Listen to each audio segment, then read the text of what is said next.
The meeting is back in order. It's approximately 7:12.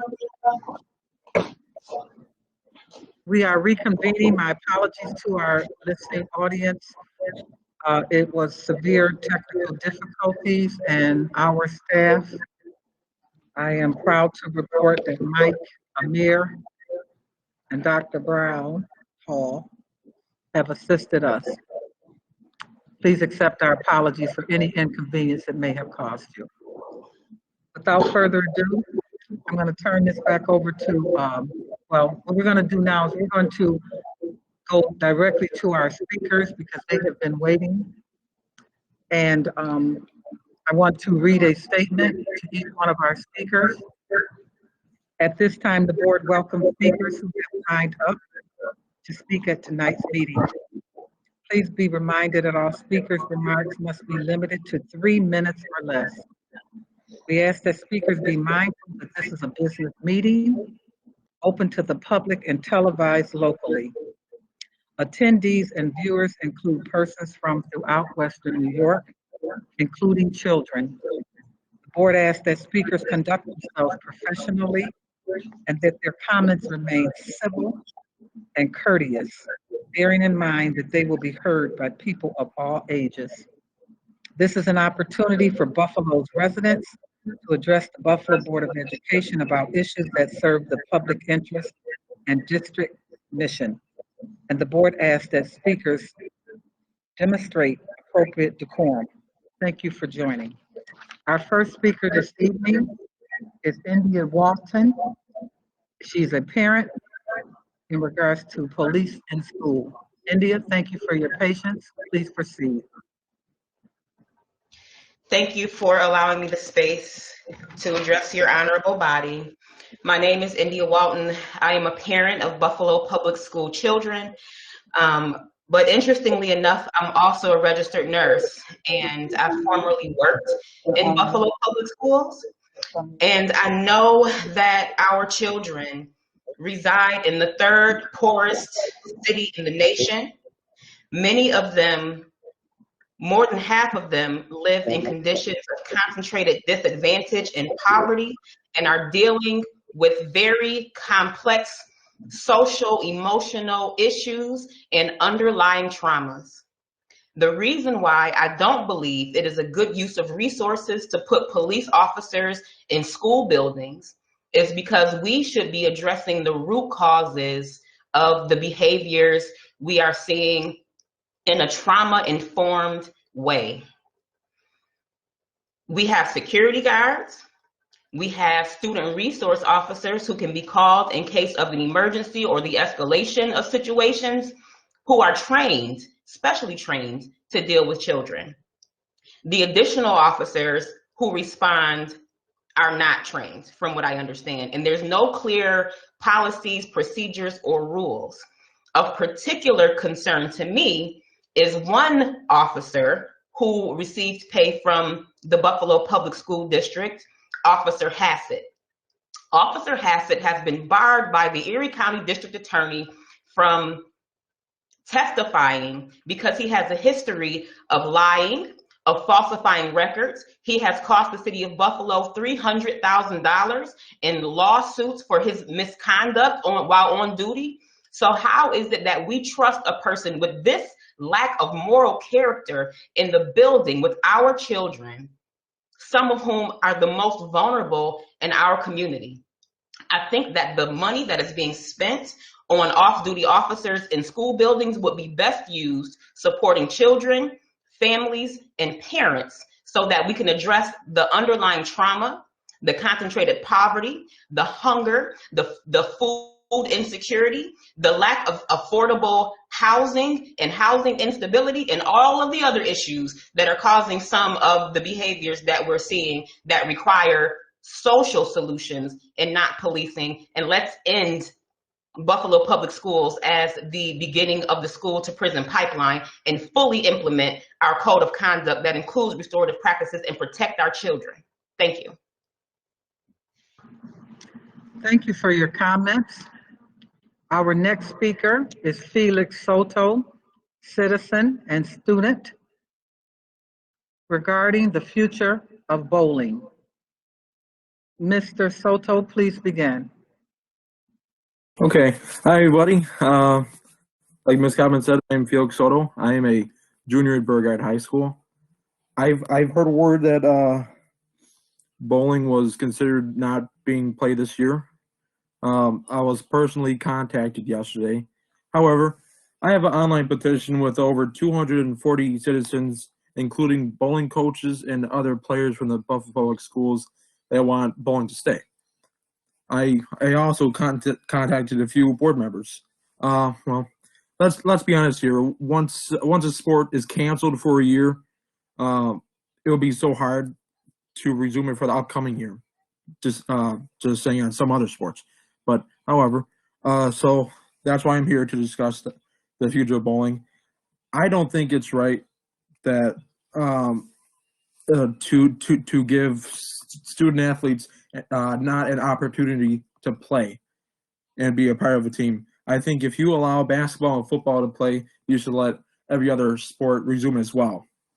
Student athletes may not play football or basketball, a high risk sport.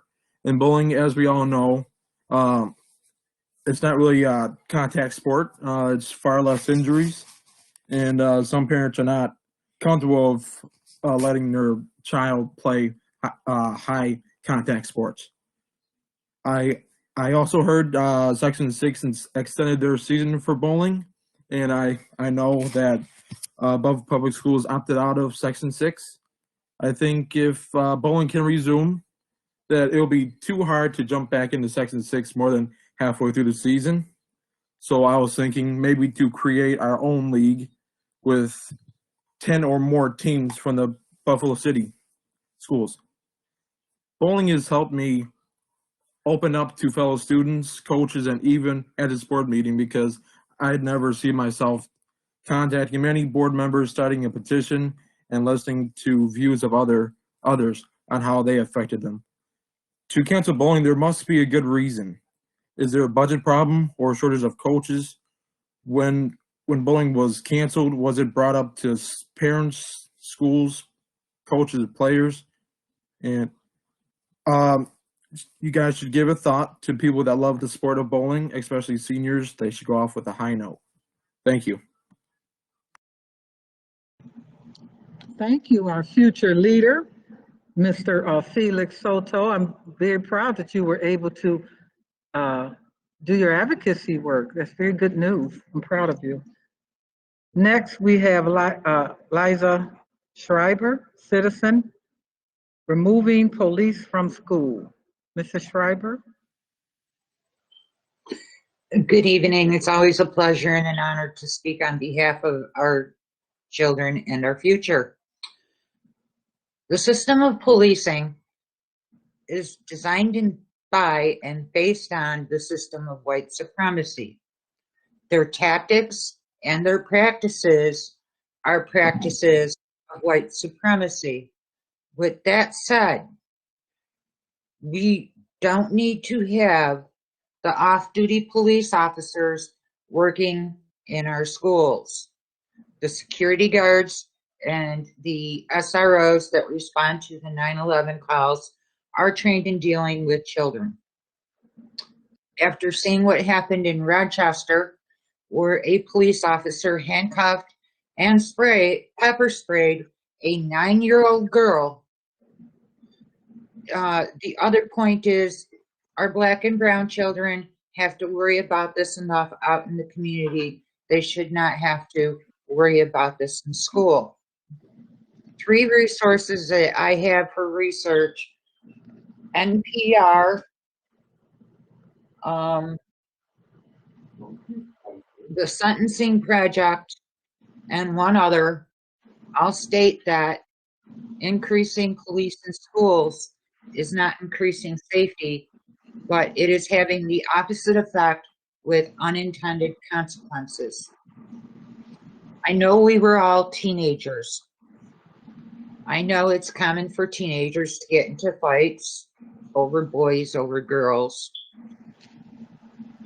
So can you imagine, you're 15, you get into a fight over a boy and or a girl, and all of a sudden you're being arrested. You're not being taken to the principal's office, but you're being arrested. So now I'm asking you to imagine being arrested for being a teenager.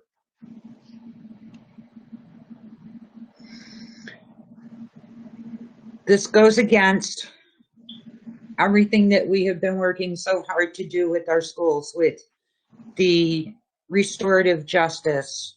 I know teachers in our schools that actually have talking circles in their class, and they are working. I know that many of the off-duty police officers that the city of Buffalo pays to be in 5 schools are also on the list of officers with the most complaints against them.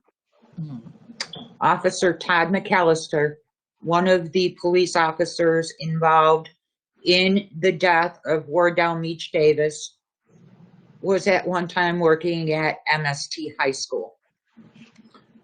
With that, I ask you to think about, what do we want for our children? I thank you very much for allowing me to speak tonight. Thank you for your advocacy. Our next speaker is Christopher McMillan, citizen, former student, and in regards to the future of bowling. Is Mr. McMillan still with us?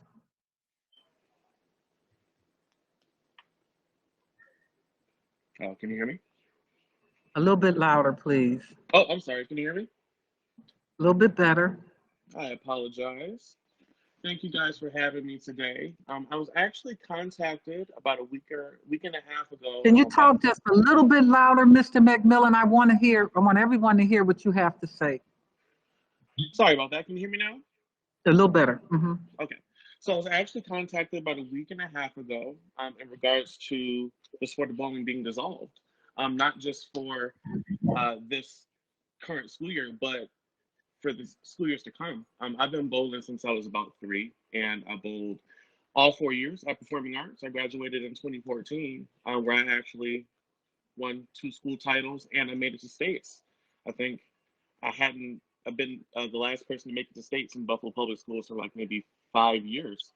And now, just graduating with my 2nd degree in college, bowling paid for both of my degrees. I've only paid for school books. And bowling in high school helped me catapult to that, including being the only African American on my school team to receive a national title, where my school is actually ranked #1 still. Bowling in high school helps transitioning juniors and seniors into communicating with their coaches. Specifically for the girls in NCAA, they can't even contact their coaches until senior year. So if they aren't bowling, they aren't allowed to show the coaches what they have, which means they don't get scholarships or full rides. There's a lot more scholarships for women in bowling just because there are more women in bowling. However, men like myself can still get full rides as well, and I did. So I wanted to reach out and express my thoughts on this. I think it would definitely hurt people that want to go to school, especially in Buffalo. There's like 6 programs for men and women in college to bowling that give scholarships, and that can catapult them to going on tour, like I'm going to be doing in just a couple of years, and competing for Team USA, which I plan to do next year. So I just wanted to express my thoughts. Thank you, guys. Thank you, Mr. McMillan. I appreciate that. I'm interested in learning more about those scholarships. So we'll have someone reach out.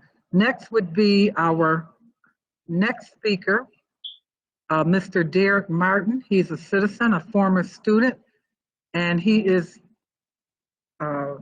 concerned about the future of bowling. Mr. Martin, are you still there?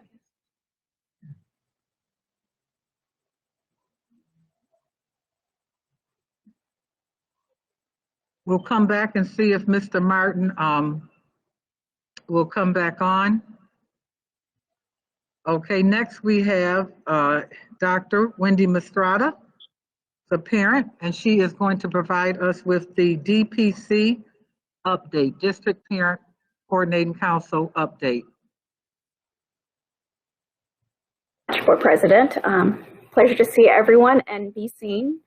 It's been a challenge, I know, not having a little bit of eye contact for several meetings now. Quick DPCC update. I just want to remind everyone that you're always invited to our monthly meetings. It's the second Tuesday of each month. We met last night, and we started with our parent partners at Community Health Workers, talking about, in honor of Valentine's Day, some self-care. So we talked about what we're doing to take care of ourselves so we can better take care of our families and how we can better support each other. And then we went into some reopening discussion. And Monday night, Dr. Brown Hall asked that we go back to our constituent groups and bring back. So we had some discussions about phase 1 and phase 2. Of course, phase 1, the biggest positive is just having some of our kids in the buildings. My son's a senior, he's back in. It was a pretty smooth transition, and a lot of us were really happy to have that. Some of the challenges, of course, people have a lot of questions about cleanliness. With all we're hearing about it, so parents want to know. Kim Hernandez, who's on the Health and Safety Subcommittee, shared what she could, but there are still questions about, do we have the staff and supplies necessary to keep our schools as clean as they need to be? The last concern is mainly about our special ed kids. The fact that they're not all back, and we don't have OT and PT for all of them in person yet, which leads us into phase 2, what we want the priorities to be. We really felt like the priorities should be middle school, because there's currently not middle school back in. The rest of the special ed, anyone who's not in yet, and our students who have gotten incompletes. What we're hoping is that each school will be given capacity numbers so that they can have those discussions, knowing how many seats they have, what kids need to be in most, so that they can be planning, discussing obstacles. For example, transportation is an obstacle, but it's less of an obstacle for our high school kids because they don't need yellow busing. So in buildings where they have room, can they just be given a little more freedom to come up with some plans to bring more kids back more quickly? And then beginning the plan, so the plan's ready for everyone, so as soon as there's a space, we can start bringing more kids back as quickly as possible. Last, I want to share is DPCC also supports the discussion about getting off-duty police officers out of our buildings. We're very concerned about the disproportionality that's affecting over-policing in 5 of our high schools, and the funds. I mean, we always know that there are funding challenges, and we would really like to see that funding be redistributed. Personally, I also would really like to see some money from restorative practices. We know there just hasn't been enough to be able to really invest in that. So I hope you'll consider that and have more discussions with us, with all of us, because we all want to be partners. We're helping the district on that. My time is up. Thank you very much. Thank you, Dr. Mastrada. We appreciate your update. Our next speaker is Lucy Velez, citizen, police and schools. Ms. Velez, are you there?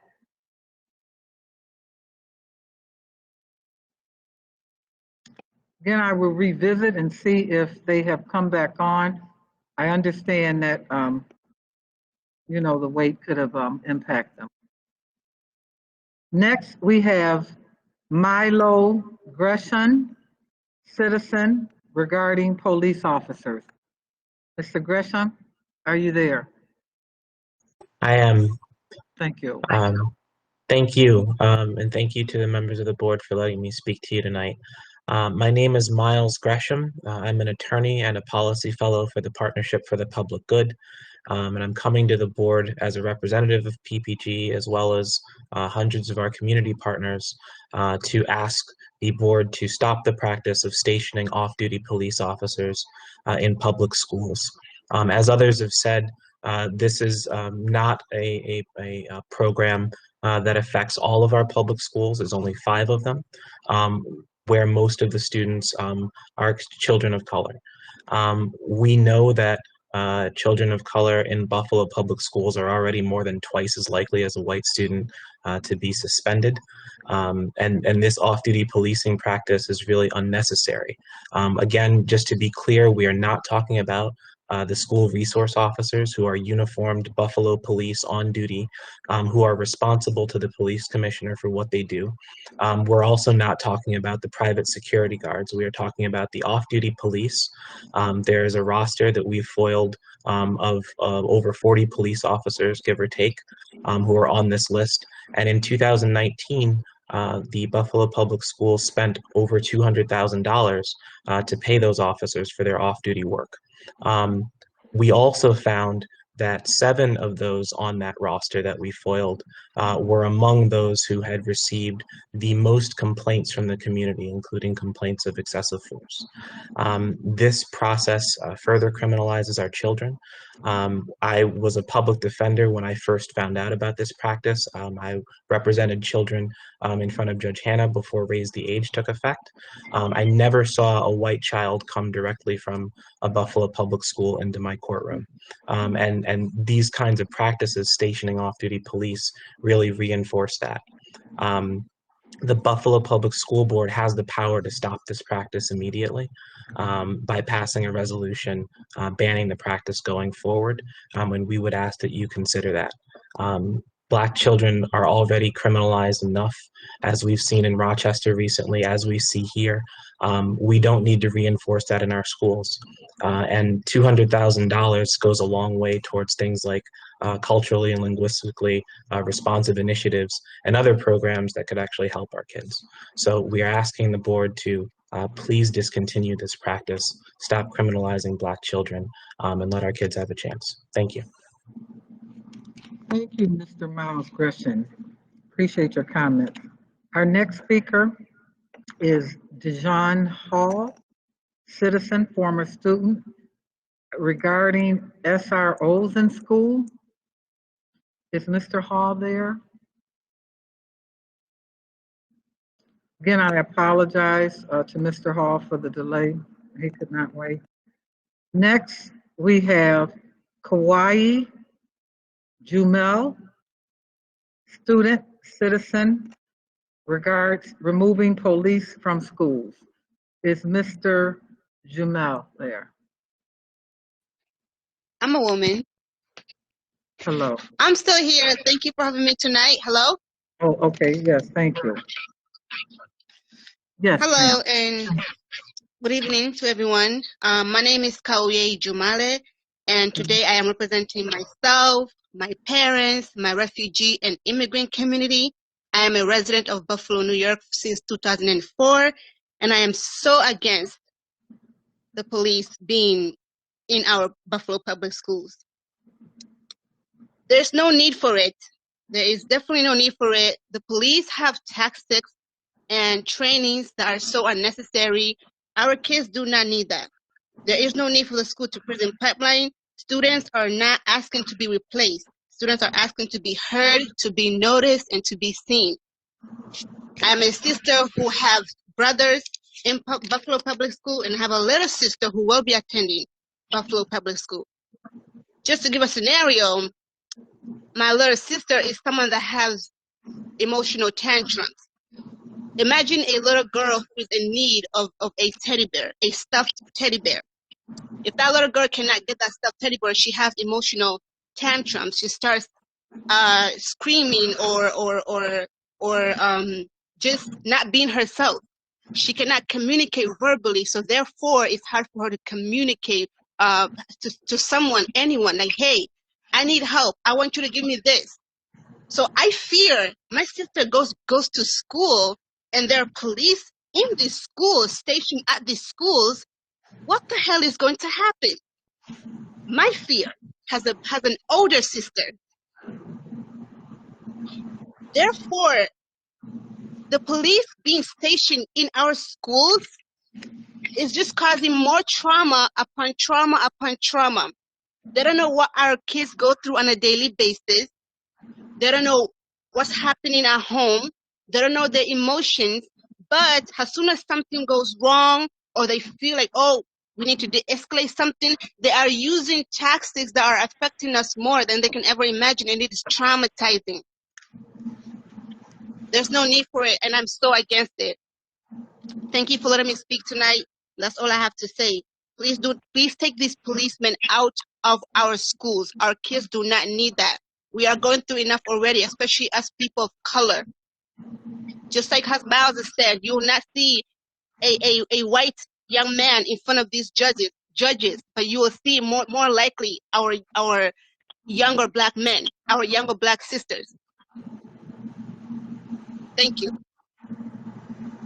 Thank you very much. I understand that Mr. Hall has, Dejan Hall, thank you.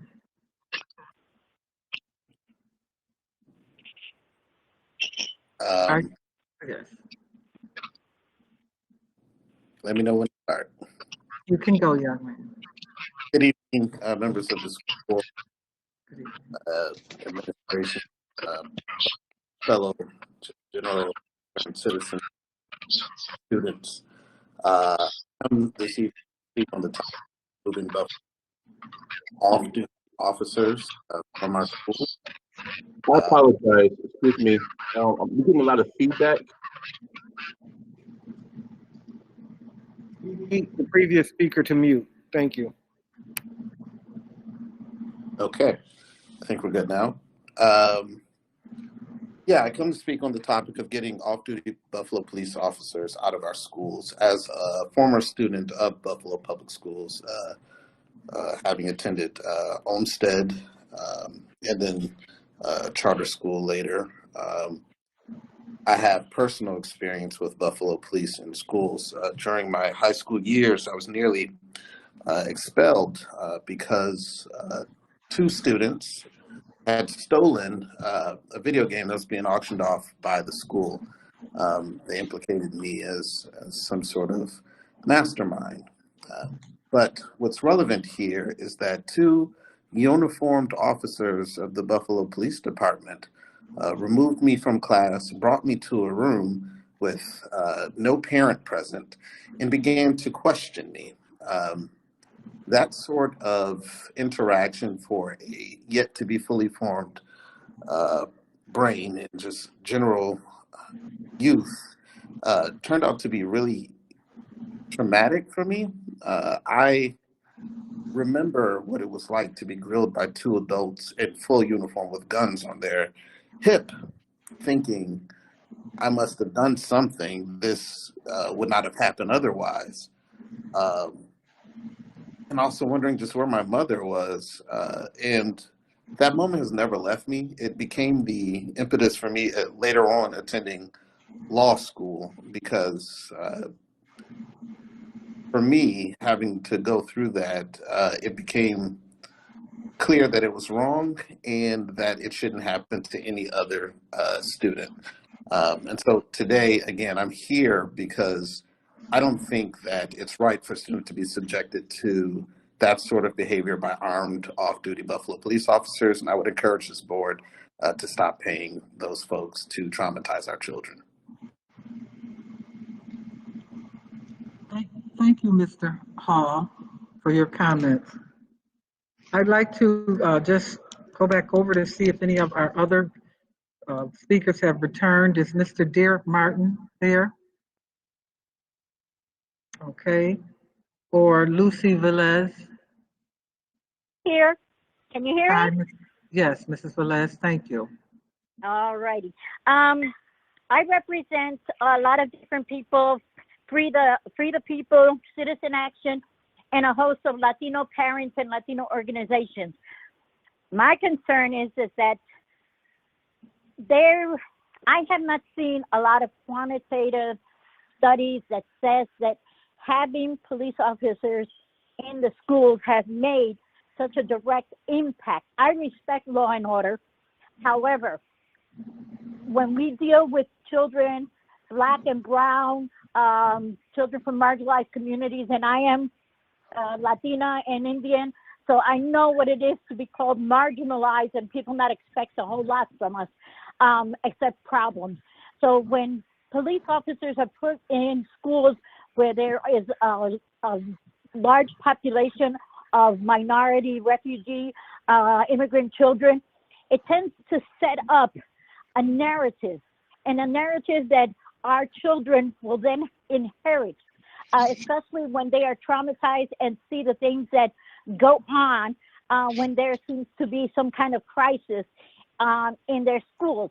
Oftentimes, a lot of things can be easily, when I went to school, and I'm sure a lot of you folks, when you folks went to school, a lot of things were handled by our teachers, by our elders, and I'm an elder now, and I think that it's important that, you know, children do not change that much, okay? You might want to say, oh, they're more disrespectful. No, they're not. You know, everybody has their level of disrespect, but if you disrespect them, they'll disrespect you.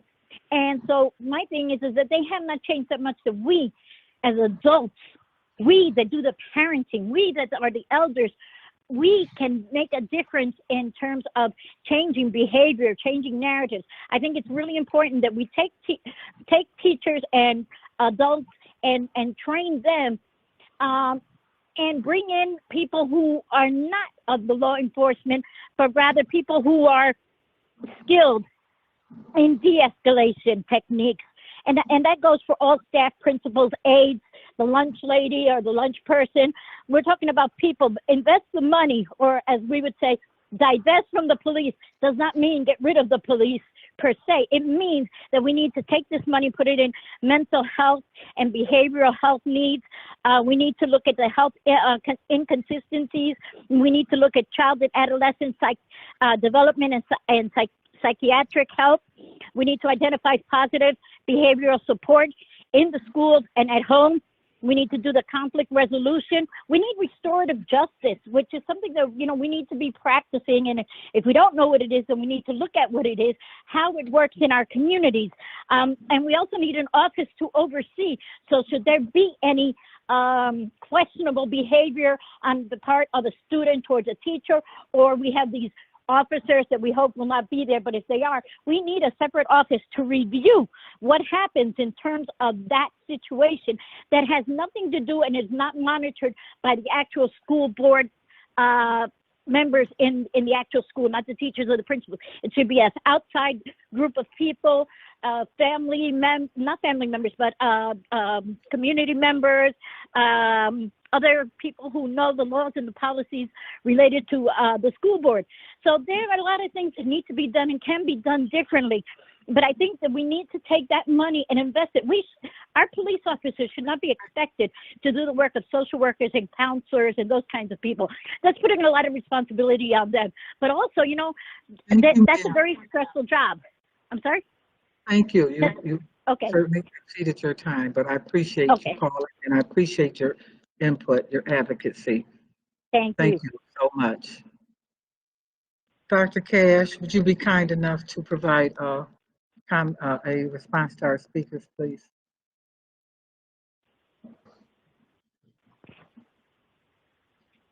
So, good evening, colleagues.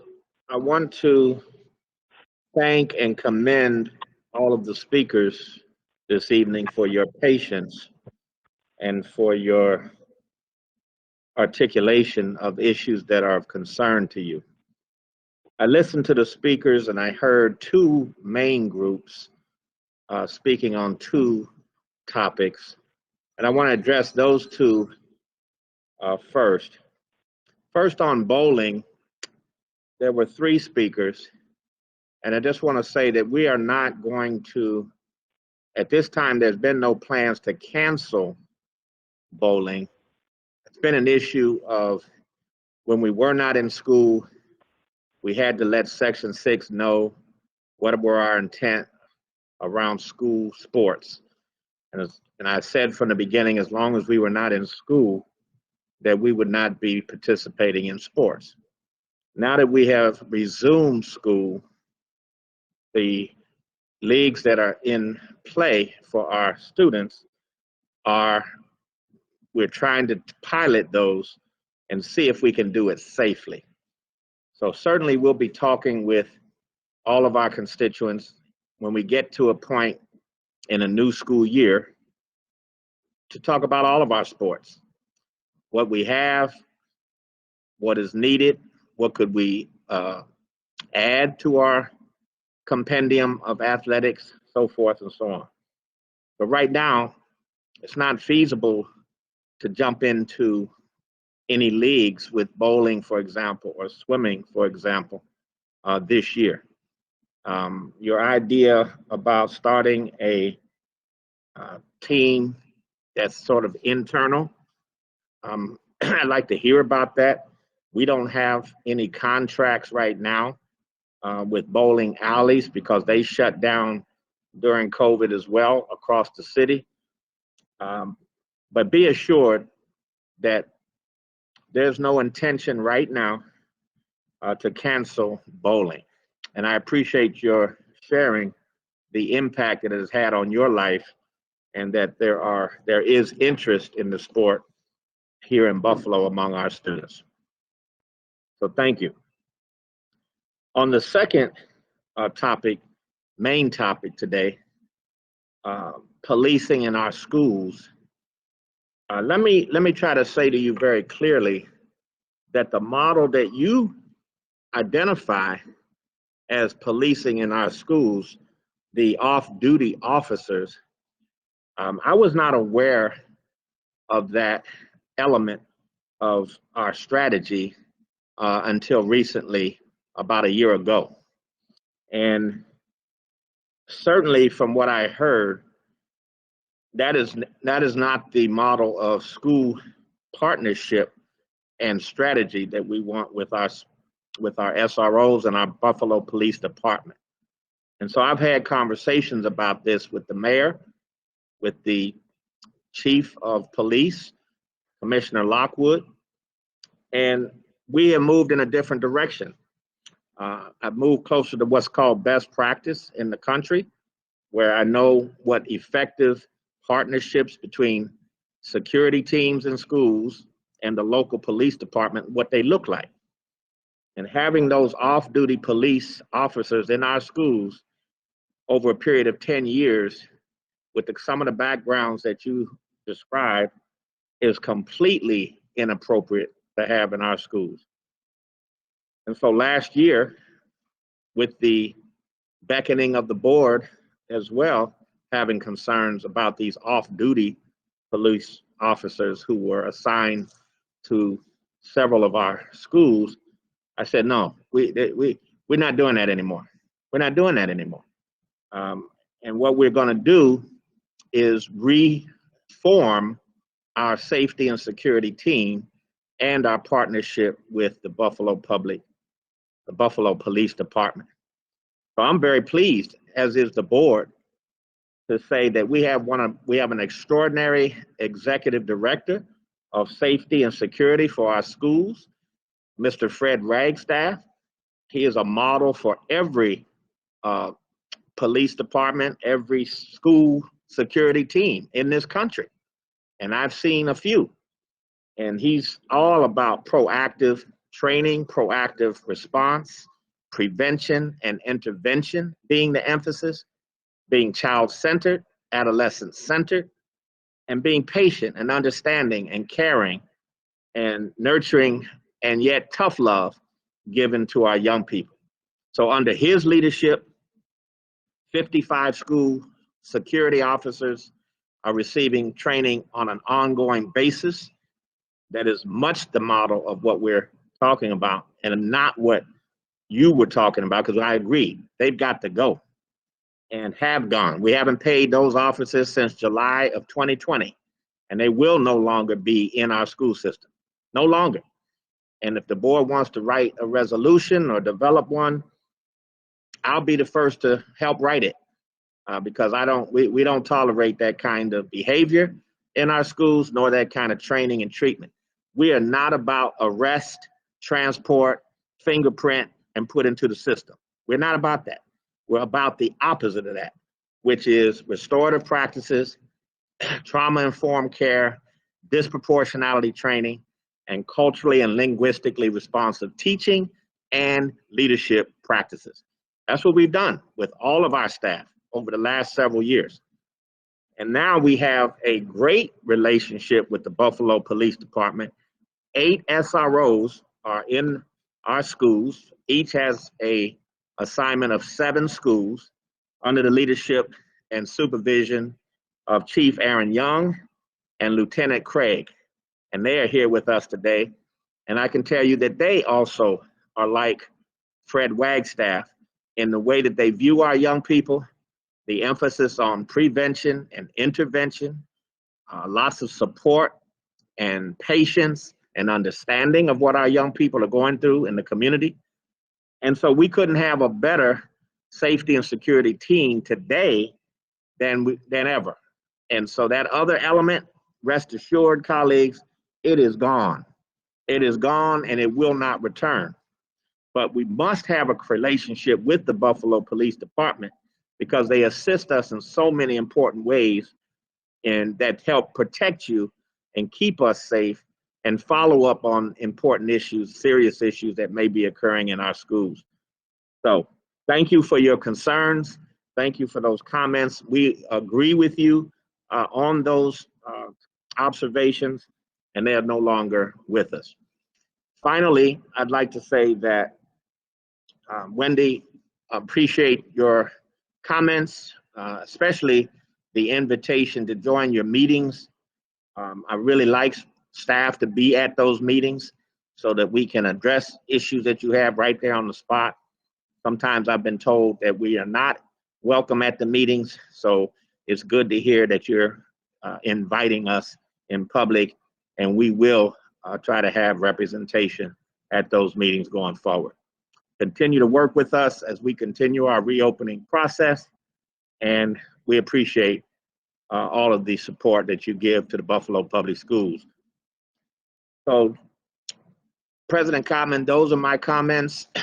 I will turn it back over to you. Okay, and again, thank you to our speakers. We appreciate your advocacy. Know that this is a united board that stands for children first, and that we stand united with you on your concerns. You're not speaking in a void, and we hear you very loud and very clearly. It is our intent to address the needs of our children at all times. Thank you for that. Dr. Cash, I could appreciate if you would maybe, out of the kindness of your heart, for our listeners who did not hear Dr. Cole's presentation, if you would just share some of the points that he shared with us today, it would be kind of you. Again, our apologies for the inconvenience this may have caused, but we felt that it was important to have our chief health specialist speak to our constituents today, and unfortunately that message did not get out as we expected it to. Can you share some things with us, please, Dr. Cash? Sure, President Cotman, thank you.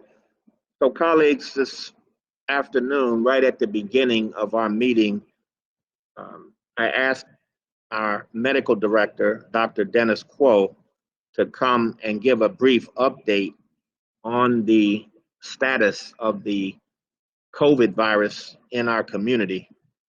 He has been just an excellent, superb health advisory expert, and we appreciate him greatly. So there were two main points that he was making.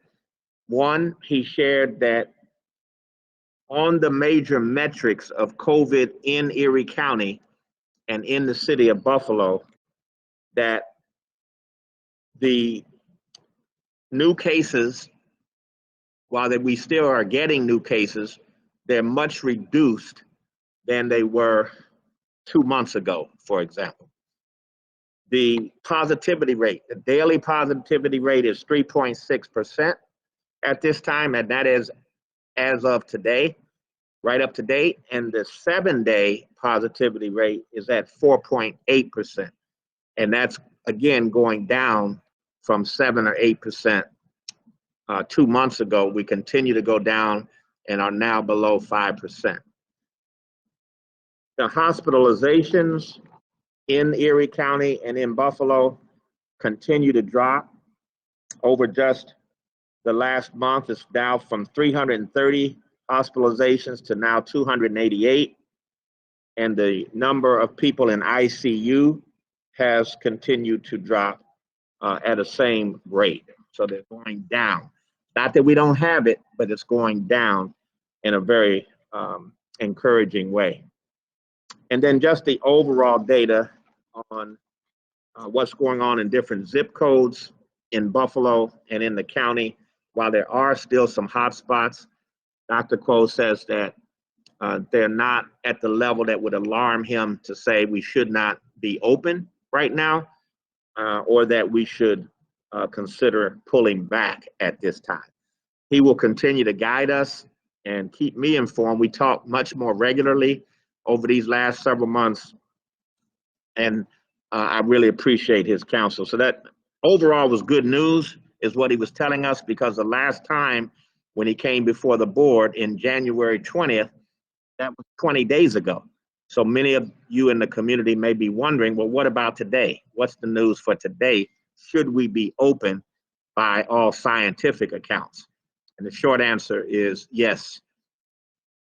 The other good news that Dr. Quo shared today was that this whole issue of testing, whether we should test students and staff, whether we should be testing our athletes, those who are beginning to play sports, that debate is, once an executive order is given or counsel is given from Erie County Health Departments where we're not testing anymore, we're just taking temperatures, and all of these important guardrails have been relaxed. It was a concern that he and I both share, that we can't not test our students and our staff. And we've just started to go back to school. Our staff and our families deserve to know what is the status of COVID in our schools, in our community. And the only way to know that is if we test. And so we're going to test at a rate that is much beyond anything required. We're going to be very close to 30% over the next 2 months, so that we can assure that we're being as safe as we possibly can, or that we need to take action and to pull back and close the schools again. And the only way to do that is to be transparent about testing. So that's what we're going to do. And we're going to be our own testing, our own licensed testing entity now. And that's a good news thing, because before we were connected to the Erie County Health Department, and now we have the capacity to do it ourselves. So we are fast tracking that. Dr. Quo and I signed off on the application today, and it should be up and running as our own licensed testing entity as soon as next week.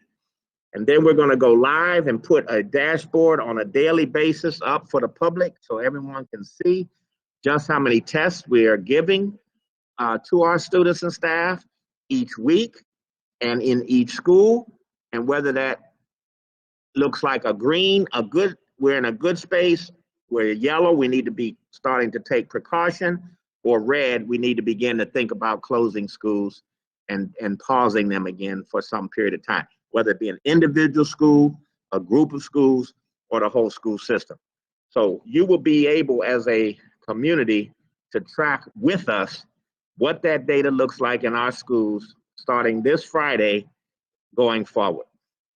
So that's the essence of what we talked about this at the beginning of the meeting. And then we had to pause for technical difficulties, and we're glad to be with you again at this time. Thank you, President Copman. Thank you, Dr. Cash. So I'm going to just briefly, under board recognition, go back to that. And I've been asked to talk about our initiatives that we are doing in our district for Black History Month under the Office of the Culturally Linguistic Responsible Initiative. If you want to do it, that's fine. No, I want you to do it, because this is legacy work, and I thought you had turned it back over to me and wanted me to do it when I saw it over here. So please, Dr. Cash, continue.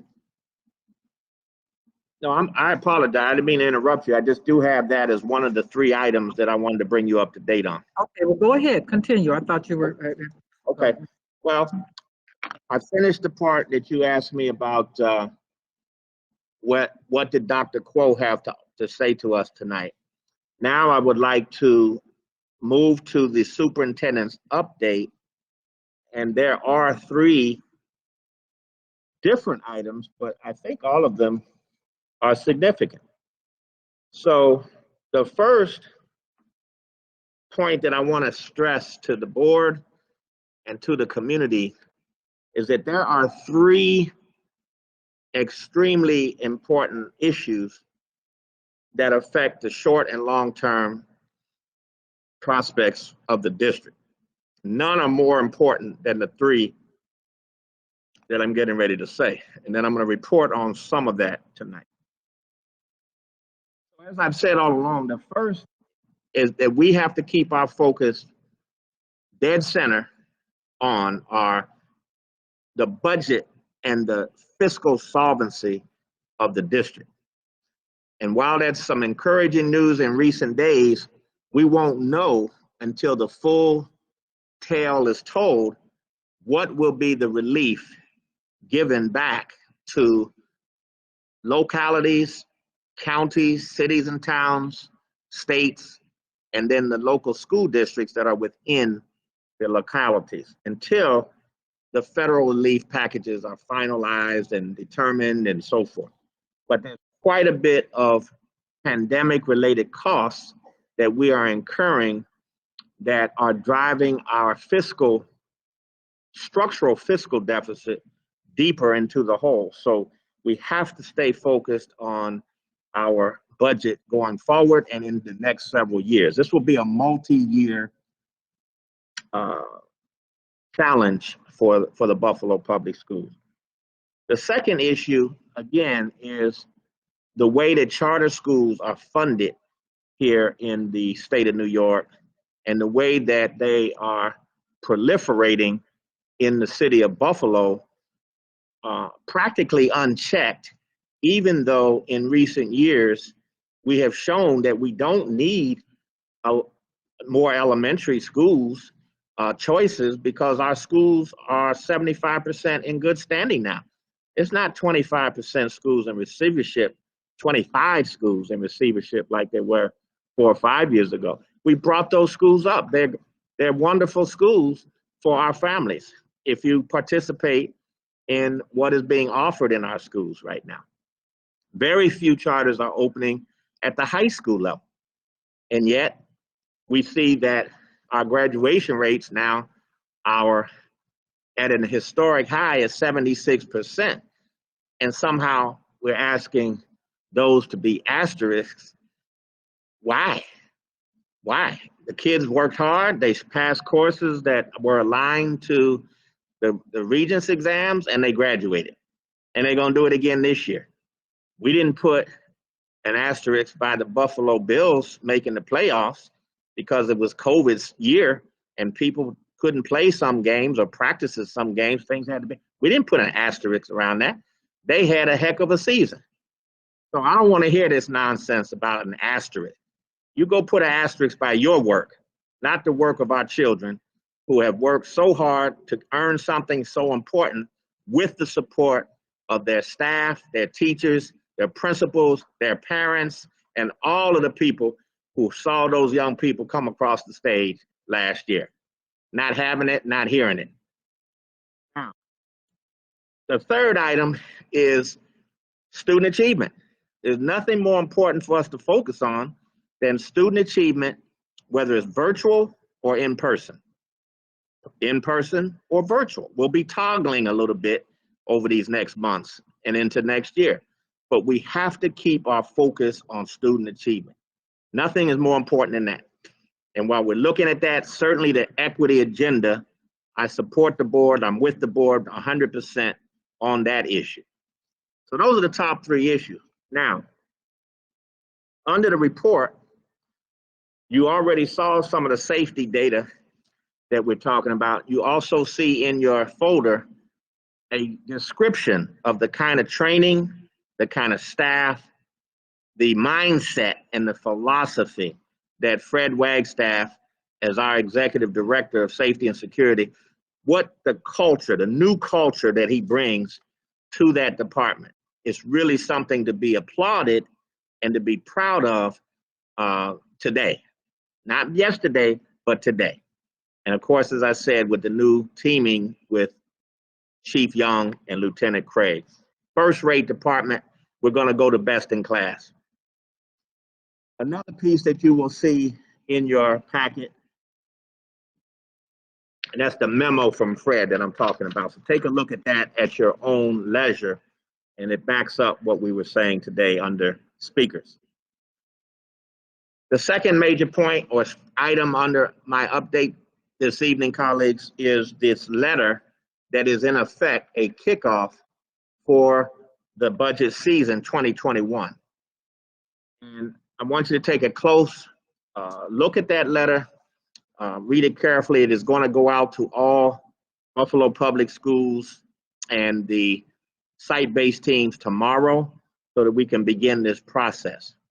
As I said, unless something changes fairly significantly in regard to relief that comes to states from the federal government and then comes to the schools through the state, we're looking at a $20 million, really a more than $20 million. We're looking at a $50+ million deficit next year, $53 million the following year, and $97 million the following year after that.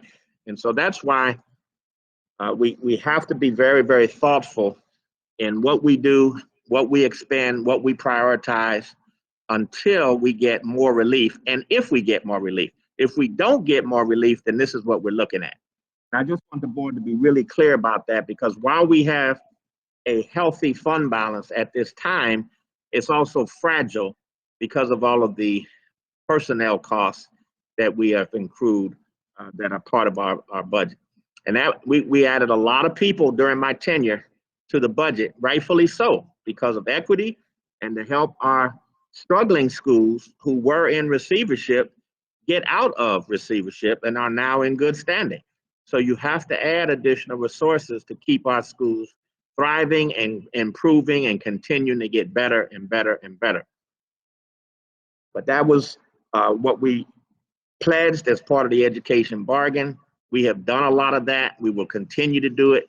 But we also, on the other side of the equation, have to watch our expenditures and make sure that we're not overspending our budget, as so many districts have done and are doing during COVID. So take a look at that letter. And of course, we'll be talking about it in work sessions going forward. Last but not least, I do have for you a listing of the Black History Month activities that have been designed and developed by the Office of CLRI. And this is the overlay. This is the district-wide activities, not the school by school by school, because many schools are doing things individually at their schools. And I just think it's just tremendous, this work that is going on under the leadership of Dr. Fatima Morrell and her team, and then all of course, the executive team working together to support her office as well in any way that they can. But just look at the substance. Some of you board members said you had already participated in one of the opening events just this past week. You had high praise for the event with the professor from the Caribbean, I believe, and it was excellent, well attended. Hundreds of participants were on as he related historical events to current events happening in our society today. Just a wonderful kickoff to Black History Month. And then you can see in this handout 6 or 7 Saturdays and events, dates from February 5th to February 12th, February 18th, 23rd, and 25th. So again, I want you to participate, inviting you as well as the public at large to join us in these exciting, very rich, very substantive and engaging, important Black History Month activities by Dr. Morrell and her team. And then last but not least, 2 more quick announcements. Urban Education Forum is going to happen before we have our next board meeting. So I certainly wanted to announce that on behalf of Buffalo Public Schools. The well-discussed and highly recognized Nicole Hannah-Jones is going to be here with us this year. And the kind of people that Dr. Morrell is able to get to come here, that alone is an amazing feat, colleagues. And the way she does it, way under what their asking price is, some of these people, you know, one day it's amazing what they're asking for, but we're getting it much, much less. And they're doing it because they see what we're doing here in Buffalo. And Nicole Hannah-Jones went from sort of a cost that was beyond our price tag to, I'm going to do it for free. And it's because she recognizes that we're a leader in this work, and she wants to come hear about it as well as share in it. And she's tremendous. And is going to be talking about legacy, life, and liberation on March 16th, Tuesday, from 8:30 to 3:30. Let's all be there. I will be introducing her and making a few opening remarks. And then, colleagues, how great and how wonderful it is that Business First, M&T Bank, and others are going to recognize Dr. Fatima Morrell for her work as a leader in what they call IDEA recognition awards. I for inclusion, D for diversity, E for equity, and A for awareness. Dr. Morrell will be an honoree and a distinguished honoree, one of the first African-American women to get this award on behalf of the Buffalo Public Schools and all of her work. She's going to be honored on March 4th at 3 o'clock. And there's room and space for 20 attendees to come. 20 attendees. And board members, we want to make sure that you have primary seats to it. So if you're interested, just let me know, let Dr. Morrell know, and we'll make sure we reserve seats for you so we can applaud and commend our distinguished, one and only guardian of equity here in Buffalo Public Schools, Dr. Fatima Morrell. Colleagues, it's a big deal. It's a lot of exciting things happening. You hear often or sometimes about the negative, but this is nothing but positive, and it's a good time to be board members and educators of our precious children here in Buffalo. Thank you very much. Yes, I'd like to reiterate to our students and our parents that if you go to our website, bps.org, that you can find all the information that is relative to what we're talking about today. Our Black History Celebration staff has taken the time to video these events. You can go to our webpage, BPS Parent Center, etc. So many people don't understand that this work that has been being done in this district has been going on now for 5 years. And we are doing Dr. Cash and staff, and under the leadership of Dr. Cash, but Dr. Fatima Morrell is just doing a fantastic job, and we're proud that she's Buffalo born and raised. And for those who said that Buffalo was not doing an inclusionary work, you need to know now that we are. And if you want to learn more or be a part of it, you are welcome to participate. Just go to our website and you will find the information. And I'm enjoying all of these events, and I'm learning a lot as well. So it's always time to learn. With that said, we need to move forward. The hour is upon us. I would like to get a motion, please, to accept the minutes from the previous meetings. I'm looking for, got Terrence and who else? Lou. Lou. All in favor? Any opposed?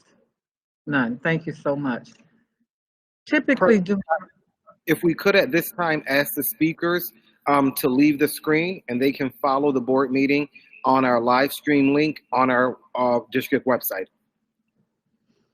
Okay, Dr. Darren Thank Brown you, asked our speakers to leave the screen at this point. Thank you. Thank you Felix, very you much well? for participating. You can certainly go to our website very and much. follow the live stream. Thank you. We appreciate it. Thank you.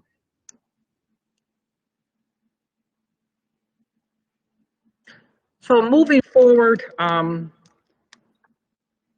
we want to try to move things forward in a expedient way. I am not saying that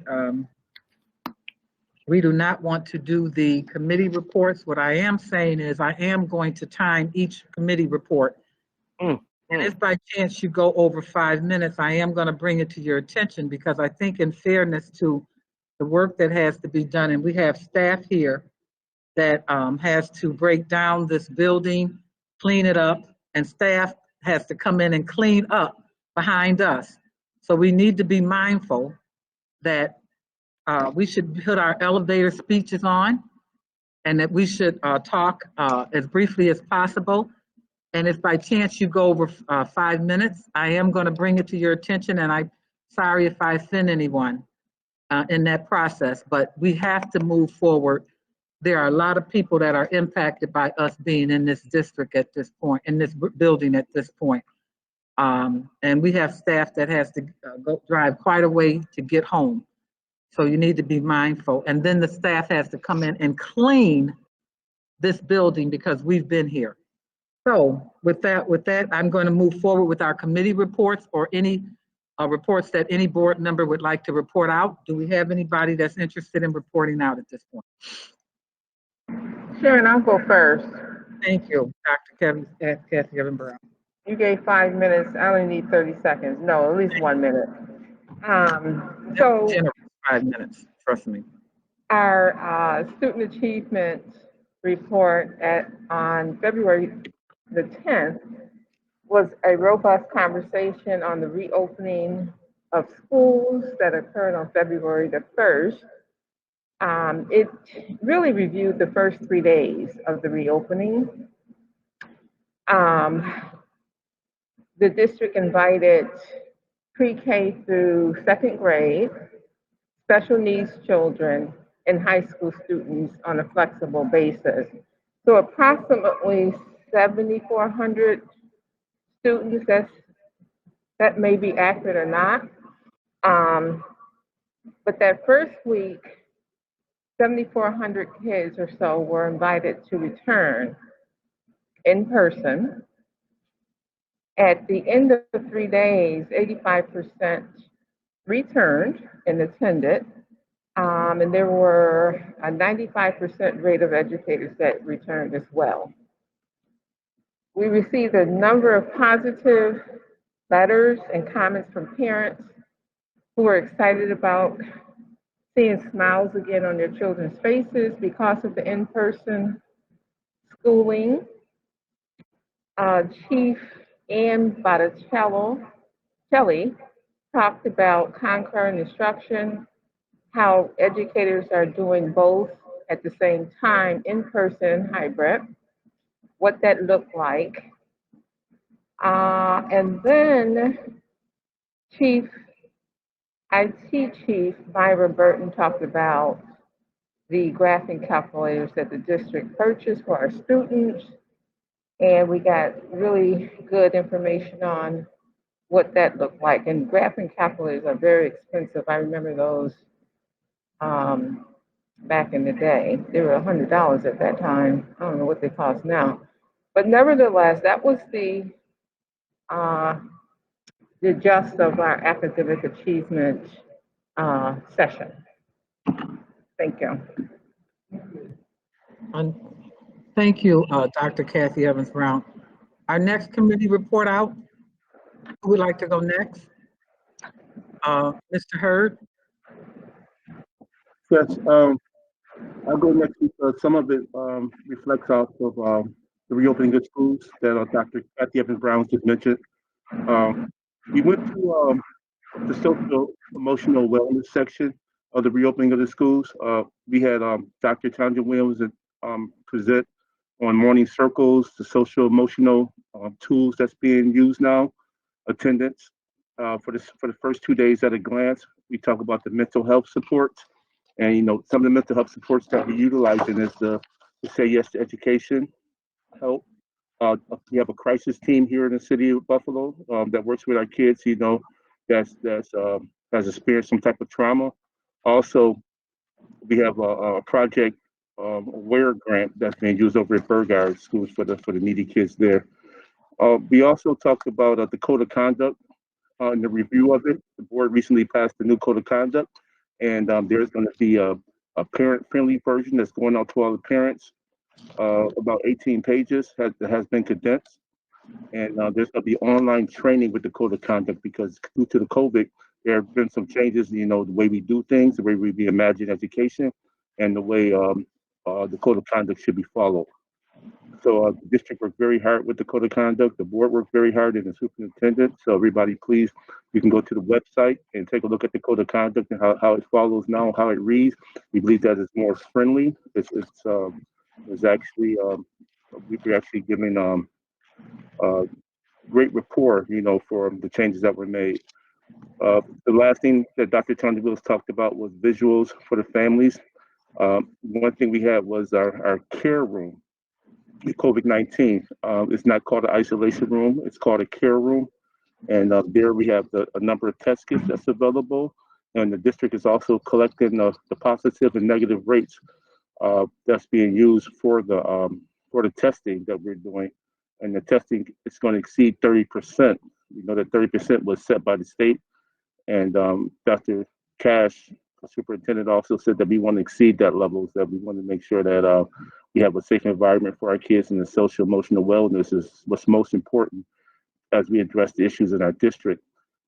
We also learned that our kids are predominantly safe, and it was adults that was transmitting disease within the community. So we're looking in the future about possibly bringing more kids into the classroom, along to if the level stay down below 5% in Western New York, and the testing that will be done through grades 3 through 12.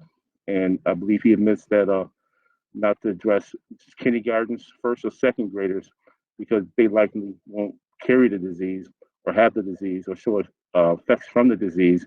But it's just the tidiness of it and the sincerity, of the testing of a child at that age. We also had a report by Dr. Ellen Collins. She talks about our dashboards. Dr. Cash spoke about a little earlier about dashboards and how it's being used to disseminate information to the parents and to the teachers across the district about what's going on within our schools. She talked about letters that's going out to the parents and logs. We also reflected on how information is going to be disseminated between the parents, the staff, and the boards. Each child's getting temperature checks as they walk into the school, and we spoke about the HEPA and how that's being utilized, within our school district. So please stay tuned to that. And quickly, we had a second part to education support, and that was the Buffalo Public School Athletic Department giving a presentation about winter sports.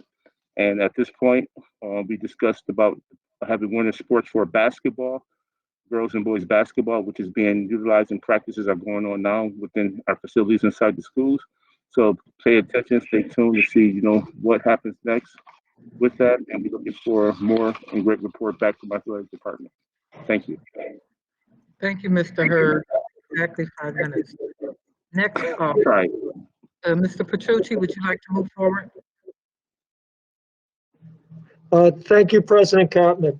I'll try to be brief. I had the opportunity to attend the district kickoff at School Sedita with fellow board members, President Cotman, myself, Mr. Hurd, and Ms. McCosey, and a variety of staff, teachers, and others. It was a wonderful event. After that, myself and board member at large, Terrence Hurd, went to School 27, Hillary Park, to see Miss Jean Wolf. Was recognized by the South District Common Council member for all of her efforts to support her students during the pandemic. So that was a very nice ceremony. I was glad to be a part of it. Had the opportunity to tour South Park High School with Dr. Cash and a variety of other individuals as well to show off one of our premier buildings in the district. Always a great time when I get over to South Park. We have a meeting coming up with Comptroller Barbara Miller-Williams. I will be forwarding the 2 new dates to the members of the Revenue Ad Hoc Committee. This will be a continuation of our previous meeting, which was, I thought, was very productive. We were able to address a lot of issues, but they wanted to make sure that all of the members of the Ad Hoc Committee could be there. So we have some dates that will be, or some times and dates that will be accommodating for everyone. One more thing that I wanted to, with respect to the actual committees, we ran out of time last time. So with respect to what the district's doing for MWBE outreach and the various policies will be put on the March Executive Affairs Committee, just so everyone's aware. But I also wanted to recognize President Kottman. She was recognized as one of, or accepted, and as one of 16 board members from across the nation to participate in the Council of Great City Schools board chairs cohort. So it's a very nice honor. I want to make sure Sharon was being modest tonight. I want to make sure that she got recognition. So kudos to you, President Kottman. Thank you. Thank you. Thank you, Mr. Vice President. I appreciate that. Next, we have Paulette Woods. As Dr. Cash has pointed out in his memo, we have to be very cognizant of the challenges of this year and next year's budget.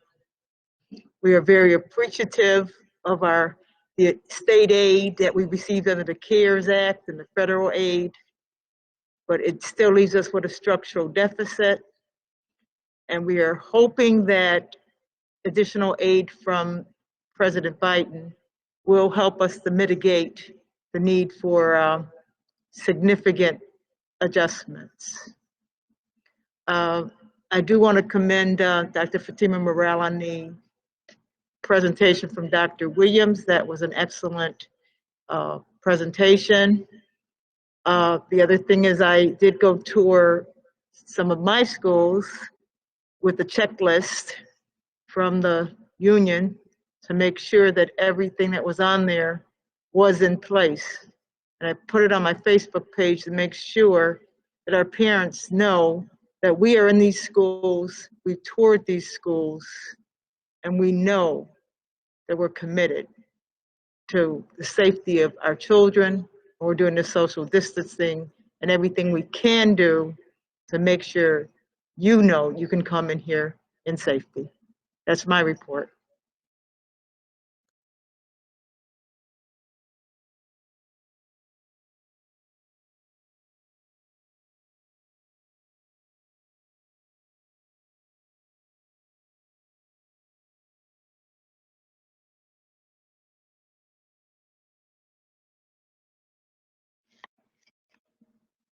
Thank you. Thank you, Mrs. Woods. Are there any other board members who would like to share? I did not hear anything, an update on the ad hoc committees. Are there any updates that we need in regards to the ad hoc committees at this point? Not at this point? Okay, thank you. Not at this point, Mr. Duncan Kottman. All right, thank you. Okay, I am not, at this point, we will be talking under item number 27 about the Council of Great City Schools, excuse me, item 26 about the Council of Great City Schools Award later on. Moving forward, I need a motion to accept the consent agenda. Paulette Woods and Larry Scott, that's the 2 hands I saw first. Okay. I have a question on item 11C, virtual BPO and Buffalo Academy of Visual Performing Arts side by side by Mr. Lou Petrucci. Mr. Petrucci? I'm sorry, Sharon. It was, I believe I edited it as 11D. It was about the Power BI and the dashboards that would enable the district to develop. My bad. I'm sorry. Yes, it is 11D. Thank you. I was just wondering, we heard some earlier comments from my fellow board member, Mr. Scott, about one type of dashboard that I know the district is looking at. I was just wondering what this Power BI will enable the district to do in terms of the dashboarding, the presentation of material for our teachers, parents, and district employees. Mr. Brown, is there anyone here that can answer this? Our chief OSA officer, Officer Shared Accountability, Ebony Bullock. She's on camera right now. Thank you. Good evening, colleagues. Power BI, that contract is going to allow us to hire a temporary consultant to help us build out two really important components. Number one, we are trying to build out an HR staff page that will allow us to track staff demographics as well as staff attendance. It also is going to help us with building out a student support page specifically around parent involvement. We're looking to build a page that will host our Ed Climate Survey and our youth risk behavior survey. With the respect to the parent involvement, that's going to help us track two things. Number one, it's going to help us track and see if there's some correlations between student performance and parent involvement, and it's going to help us help Dr. Reynolds answer the question of where our parents are located, specifically as it relates to where we're hosting events. If we see folks coming from 14215 all the way over to 14211 for events, then we know that we probably need to host more events in 14215. So it's going to help us track those kind of data points, and we just need some help for just a little bit. And that's what that particular item is going to help us do. Thank you very much, Ms. Bullock. Thank you, Mrs. Bullock. Next, there is a question by Mr. Hurd in regards to item 16A, which is our CSE CPSE report dealing with our special ed children. Yes, thank you, President Belton Cotman. As I read through this report, it's a wonderful report that's working with our CSE department and working with students of needs. I believe that after reading through it, I was going to ask Dr. Cash or the administration if it's possible that we can add our unified sports program to this report. So it could be something that could be identified, and our unified sports program is we're looking to adopt it into the upcoming school year. And our ad hoc committee members and board have been working very hard to work with this along with our modified sports program. So the unified sports is basically a sports program is really geared towards special education students, and it will help with their social emotional values with occupational therapy. It will help to work with others, teach them how to teach these students how to work with others that may be having some type of impairments and disabilities, and also give them a good recourse of feeling good about themselves and working through life as a team. And I just believe that this is a perfect fit for the unified sports piece. If that can happen, or we can somehow add that in, please let's discuss it as a board. Or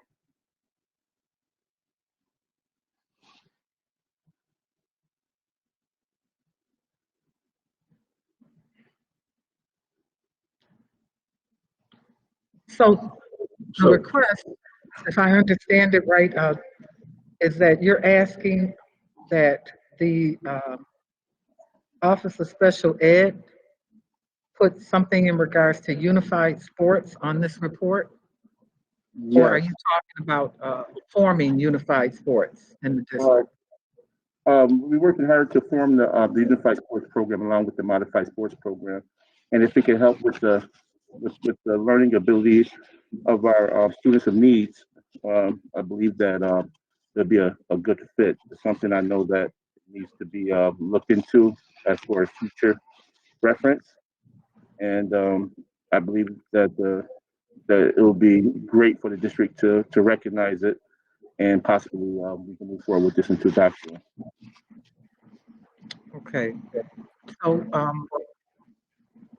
so are you asking the district to Looking use to the this unified. report to qualify the needs of the children Yes, for the Unified Sports Program? yes. My question is, if the unified sports program could be added to this, or in the future looked at a way for help for our needy students that's with disabilities and impairments, that it might be a great avenue to include this in with it. Yes. Might I recommend? I'm sorry. Mr. Hurd and Dr. Cash, might I recommend that be either a separate report? I know the special ed department is able to come during one of the work session committees to even talk about how that might mix. This report, this special education report that is in the board packet, is specific to the services that are offered in the school, because we use this for state reporting, and this is what the board approves. I wouldn't want to mix that with the modified sports program, which really would take on a whole separate presentation, and we can see how that would work for the special ed department. But I wouldn't want to get that involved in this report that the board has to approve. This report is, from reading it, it's from January 21st to February 2021. I understand that this is a report right from the past, but I'm suggesting that for future references that we take a dive into it with a unified sports program to see if it would be a good fit, as evaluating our students and getting them involved in more sports activities and learning how to work together, play together, and achievements. So that's my ask. Okay, and you know what? And we can have a conversation with Dr. Cash after, and we appreciate that ask, Mr. Hurd, and we'll take that under consideration. Thank you very much. Thank you. Thank you, Mr. Hurd. Next up would be item 17E.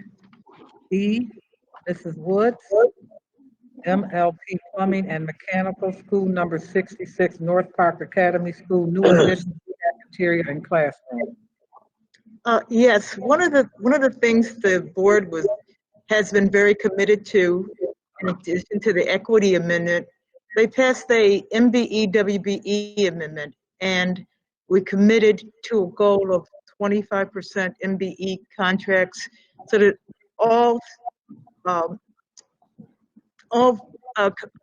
taxpayers and students and parents could participate in the contracts and hiring and the benefits that they spend their tax dollars on. I raised the question about this particular contract because there are several contracts under this item that are for $1.2 million, $1.4 million, $1.5 million. And I looked at this particular one, which is for $1.4 million, and I looked at the addendum that each contractor has to sign. It says an affirmative action statement that they would commit to a minority workforce goal of 25% and a female workforce goal of 5%. Then I looked at their submission as far as their workforce, because we asked them to submit how many minorities are on their staff. And this particular company only had one minority person on their staff, one journeyman. But the thing that was significant to me is that on the form, they commit that they're going to need to hire almost 40 more people to do this project. And they indicate under the new hirees that all 40 of them will be non-minorities. I thought that was a contradiction in the commitment to MBE WBE that was signed in their addendum. So I wanted to question how are we moving forward on our MBE contracts, because most of them, they indicate and report that we have not and cannot find minority firms, commit to any dollars to the MBE process. We haven't had trainings on how to do business. So for me, looking at this particular contract, I wanted to ask, is there a list of minority plumbing, construction firms? Because I don't see that in the mail out. And I wanted to specifically have someone address how this firm can commit to our MBE, WBE goals in one sheet, and in the other sheet say, I'm gonna hire, but they will not be any minorities. So that was my question.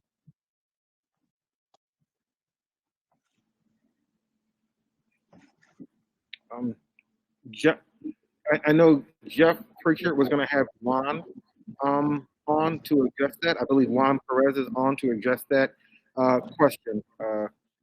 Board member Woods. Yes, Ms. Woods, first and foremost, in dealing with the MBE WB requirements, when we actually performed our pre-bid conference, we actually had over 50 contractors who are interested in this project.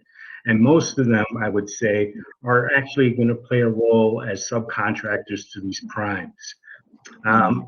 This prime, for instance, MLP Plumbing that you mentioned, actually is the lowest and most responsible bidder for this project. And typically what they would do is they would subcontract some of their work out to these subcontractors. Now, dealing with the actual hiring additional work, they actually report back to their union hall and pull from the hall. For that, I cannot say how much or quantity of how many minority folks are in the hall at the moment, but we are working with the union hall to actually pull from there to actually work on our projects.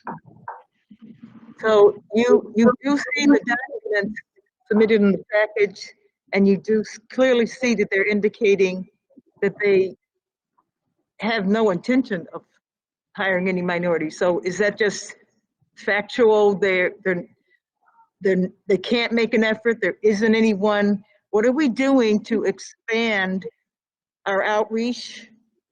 Expand, as you said, subcontractors. What are we doing for MBE, WBE for actually implementing the policy that the board passed? Well, the only thing I could answer to is that we are trying to be positive and trying to allow opportunities for MBE and WBE firms to actually participate. And what we're actually trying to do is to enforce this policy by having these prime contractors subcontract this work. From my past experience, some of these MBE and WBE firms do not have the bonding capacity to actually bond the project to act as a prime until they actually gain experience and doing these types of projects with us. And Ms. Woods, just to further that, you will be pleased to know, I know we couldn't discuss it at the last work session because that ran long, but Rick Banton, our Director of Purchase, does have 2 workshops set up in March doing business with the Buffalo Public Schools to target more interest from MWBE companies and corporations that wish to do business with us. So we do have those workshops coming up in March, and that's something that the Purchase Department will be doing regularly.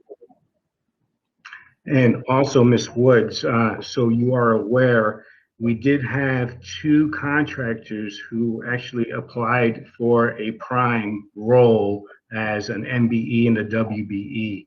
If you look at the GC package, it was Rodriguez Construction, who actually is the first time they actually bid on one of our Buffalo Schools projects.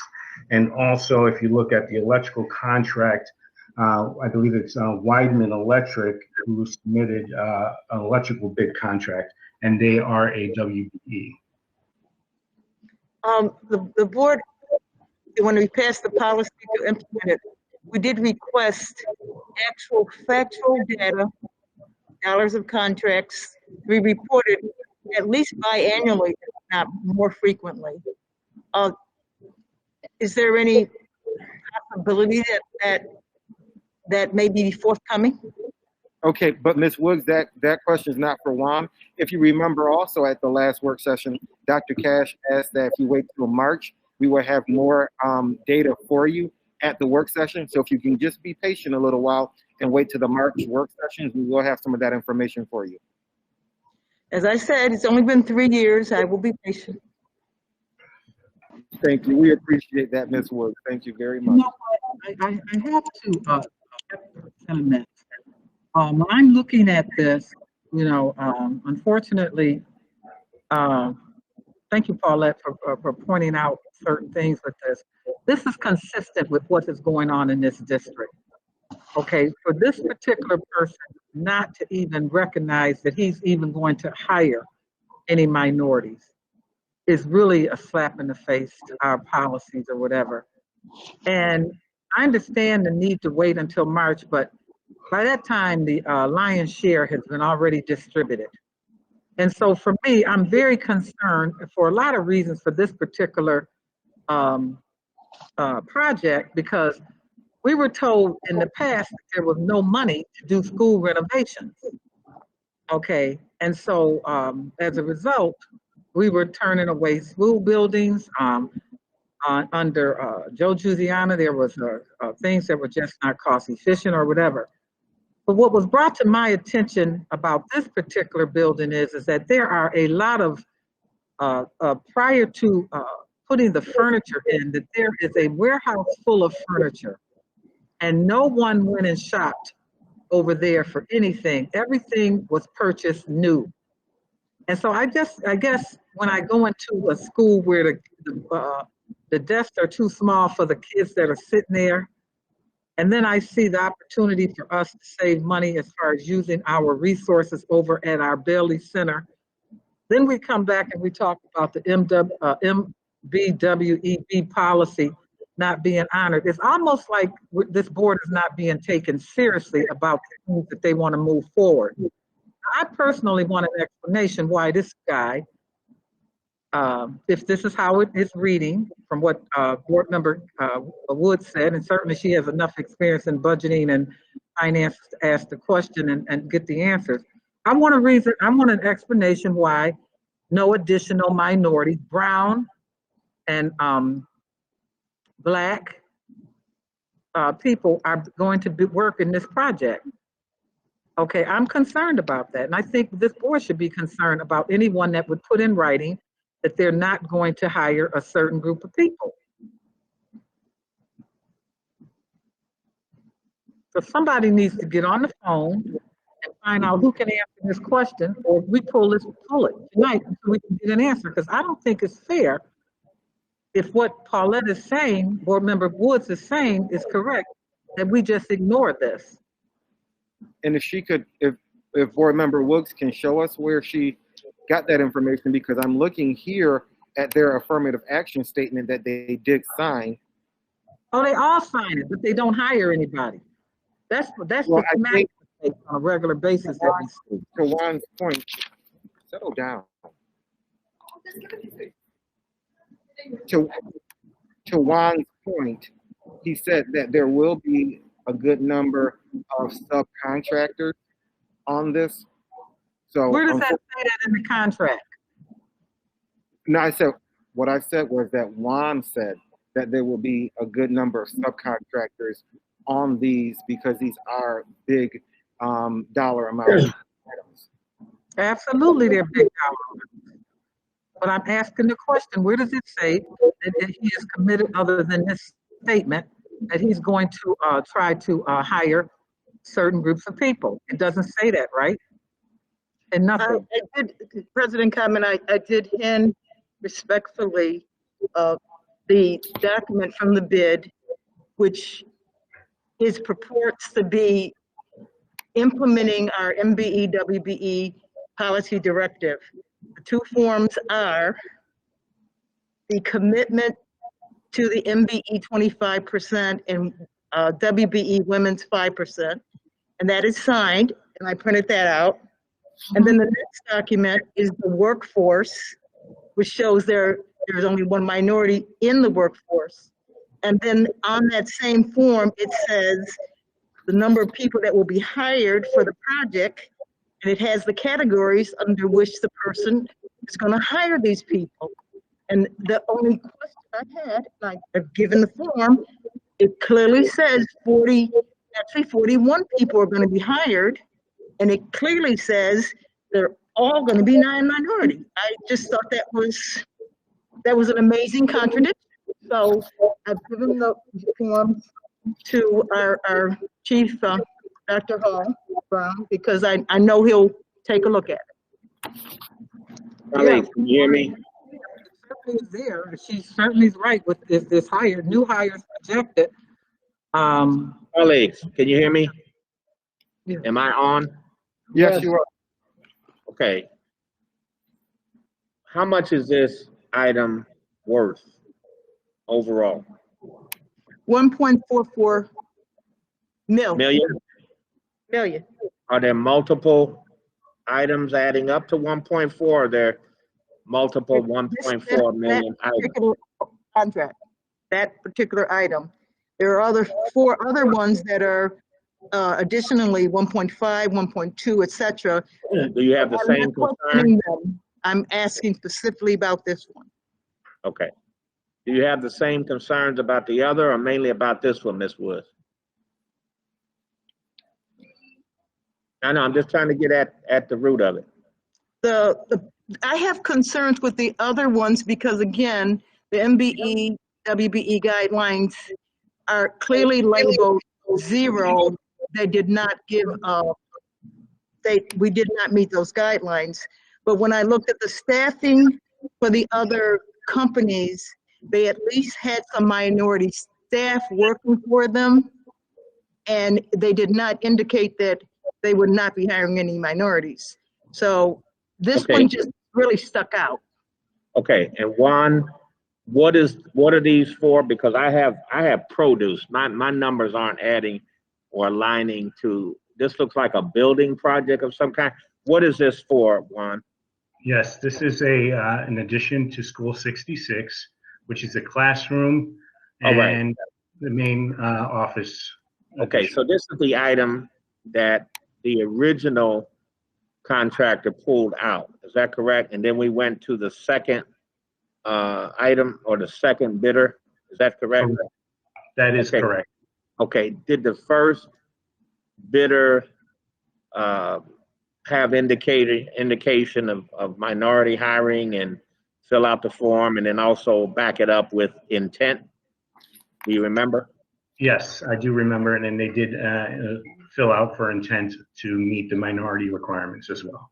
But did they say how and that No, they they this is pretty typical in the sense of that when they actually bid on a project, prime contractors would actually be awarded the project and they will start buying out their contracts with subcontracts. Okay, so colleagues, I think Board Member Woods is correct that if that language is like that, this item needs to be pulled and the contractor needs to explain to us how they can make a commitment or a pledge in writing to honor our MWBE policy, and then in the same document contradict that pledge by stating outright that they won't be doing that.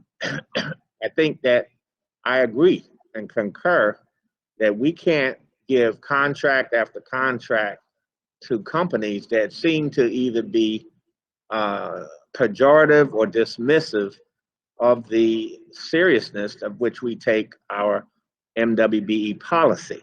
You have to make the effort. You have to go above and beyond. You can do business as usual and sign off on that pledge. And you have to show us just exactly how you intend to do it. Now, if at the end of a very rigorous effort, that you can show that you weren't able to do it, that's one thing. But to state up front at the outset that we're not going to do it, I'm not going to accept that. And I agree with the board that that is too much money going out. And we're not going to have BPS just be a cash cow for these companies, as has been the history over a long period of time, with no real intent to do business differently. And so whenever I find it or I hear about it, then I'm going to do something about it. So I want to thank Board Member Woods for pointing it out. And at this time, I would recommend pulling the item and making the company explain to us the contradiction between the pledge and the latter statement. Good catch. And Dr. Cash, I'd like to also point out that Fry Electric does a lot of work with our district. And over the years, they only have 3 African Americans that are currently working with them out of a staff of 158 permanent employees. You know, we need to have a conversation with these people. Yes, I Black agree. people, Hispanic people, Asian American people, they need to feed their families too. And there needs to be some sort of commitment from these people that they're going to help bring these people and move this group of population to the next level. Fry does a lot of business with us, and not to have more than 3 journeymen of African American. You've got Hispanic, you've got 2, etc. So, you know, we need to have a conversation. Someone needs to have a conversation with these people moving forward that it's just not acceptable. It's just not. You're just not going to continue to get billions and over 20 years or whatever, millions from us on a regular basis and not respect the policies of this board. We are responsible for our community, and we need to do better with this. Yeah, we agree.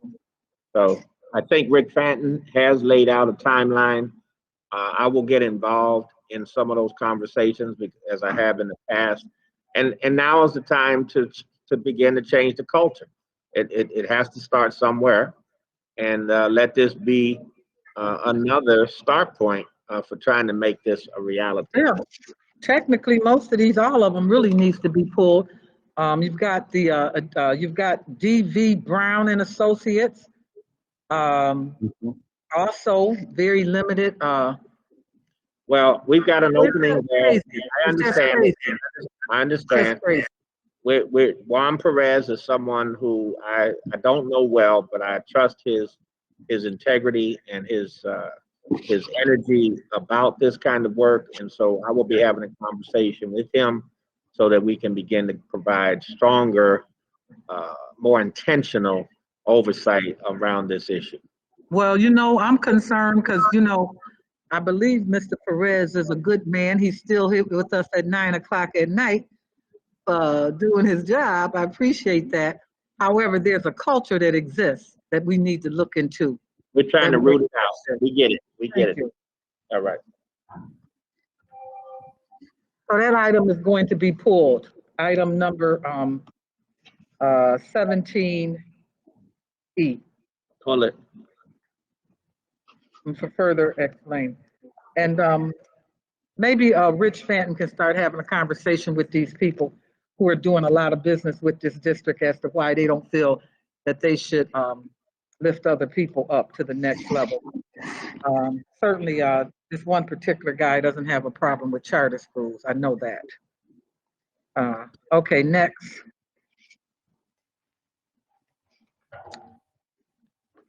Let's see.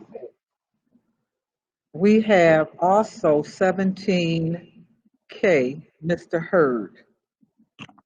And we have Mr. Scott with a comment and question for the same item. Mr. Hurd, would you like to go first, and then Mr. Scott? Okay. Can you hear me? Yes, I'm looking at the AdPro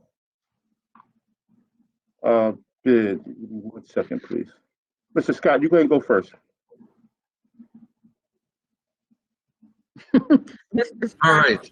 I will be quick. My question has been answered. I just wanted to make a comment for the public on a couple things, because some of these items get lost in our consent agenda. But I want to make it clear that this Board of Education has approved many contracts for PPE, sanitizing products, chemicals, as well as ventilation for all of our school buildings. We've spent millions of dollars on it. I'm concerned about the amount of money that needs to be spent on it, but obviously it is something that is required at this time. And I also just want to kind of throw in some of the latest studies and research are strongly indicating that transmission of COVID-19 is very infrequent on surfaces, and it is primarily transmitted through the air. So masking, ventilation, and distancing are the priorities that we really need to focus on. But I understand as I asked this question in email that we need to follow CDC and Department of Health and state ed mandates and continue to do all the sanitizing and cleaning that is required.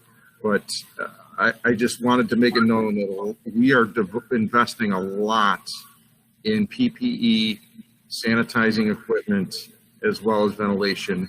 There's been several board meetings the past many months where we have approved multiple contracts for all of this. And so if it's not in buildings, I would be quite surprised if these products and PPE are not available to our schools. That's all. Thank you. Thank you, Board Member Scott. Mr. Hurd? Okay, thank you. I got a little confused because the line item actually got moved to K, and earlier it was actually J. You're talking about AdPro Sports, Buffalo protective equipment. I would just like to explain that today they're asking for $35,175, to purchase personal protective equipment, student athlete coaches, security officers, teachers, etc. We just back in September 2020, we just approved up to $500,000, so it seemed like to be the same thing. So I'd like to know what's the difference between the contract that we approved back in September 2020 and this one here today that they're asking for another $35,000. Thank you for that question, Mr. Hurd.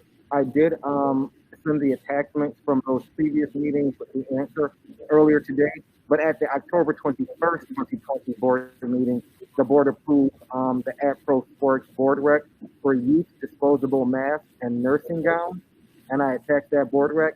And at the at the September 16th, 2020 board meeting, the board accepted the donation from Pagula Sports and Entertainment for the purchase of the PPE through AdPro Sports, and I attached that donation letter. What this board rec is to actually move forward with the purchasing of that PPE with the donation from Pagula Sports through AdPro Sports. And that was this is item 17K in reflection of the September 16, 2020 board meeting. So the item on September 20th, I believe I had it as 18S. It was a September 16th board meeting where we accepted the donation from Pagula Sports, and that donation is being used to pay for these items through AdPro Sports. Okay, thank you. You're muted, Mrs. Cotman. Sorry. Board Member Makuzi has a question or concern. Thank you. I have a clarifying question. So can you just clarify if these funds were, they were approved and it's all in order, but we're just now paying them, do we not have this PPE for athletics when we're trying to move ahead with sports? Are we just now putting this process into place, or is this like a reimbursement type thing? We already have the PPE and we're just dealing with the funding now. Right, so we have PPE, so this will be additional PPE for the sports program. Okay, so we do have, I know I asked this previously, but there's still this, buzzing and concern that I'm getting from folks that we don't have all the PPE for athletics. I do trust that the district has it. I'm clarifying for the public, but PPE for athletics is in place. and Yes. we're not utilizing PPE from our, from other avenues, correct? We have ample PPE, yes, For athletics in particular. yes. Okay, thank you. I'm just clarifying for the folks who are contacting me. Thank you. So, Board Member Scott, you have comments and questions on similar things. Was your questions answered, or do you want me to go Yeah, through each? everything I'm done. It was Okay. all in a single comment. Okay, thank you. So I also have our final, let me say before I say that, no, it's not our final. Our next one is from Mr. Hurd. It is item number 18, K multiple vendors produce for 2021-22 school year. I'm sorry, it was 18U. The line items got moved, I guess sometime today. Oh, Someone had okay. to add it. So what was your question? Which one were you interested in? And 18U, 18U? yes. It's the Rydell football helmet purchase. I Yeah. just want to ask, what's the difference once again here? In October 2021,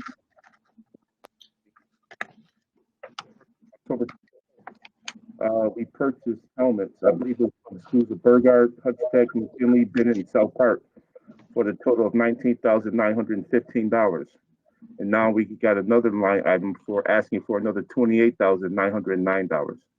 So I'm just trying to figure out where's the spending going. Was the helmets purchased back in October 21st?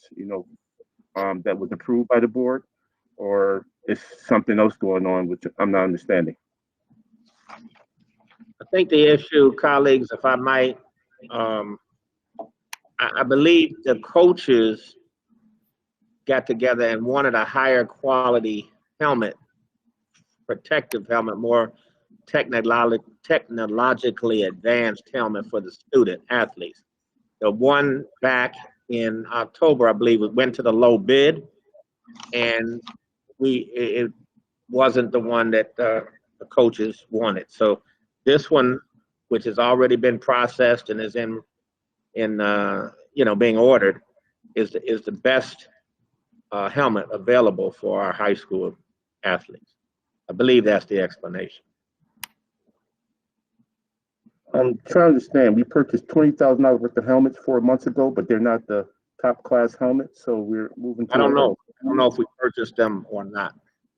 The board approved it, and it was for purchase on behalf of athletics. That's what it says. I know, but athletics was paused at that time for football. Can we check and see what these helmets actually purchased? I mean, it's 4 months ago. Which item are you referring to in October? 18U. October 21st. 18U. No, the October one, October meeting. October 21st, 21B. 21B? Yes. Right, I thought that was the one you're referring to. So when I referenced that item, when I answered the question earlier today, if you look at that item carefully, Mr. Hurd, you will see that there was not a purchase there. That item was the standardization of the helmets that would be used going forward. And they reference Rydell Speed Series, and the title of the agenda item is standardized football helmets. So a purchase was not done. That board item was to standardize the helmets that would be used by the district. And so now the helmet purchase is going in as item 18U through this board. It just seemed kind of confusing when we have a line item attached to this document stating when it was purchased and what school it's going to, what was purchased for. And then it has the value of the $19,915 that was added. And we also have, it looks to be a sales order, number 441743639, that states they were purchased.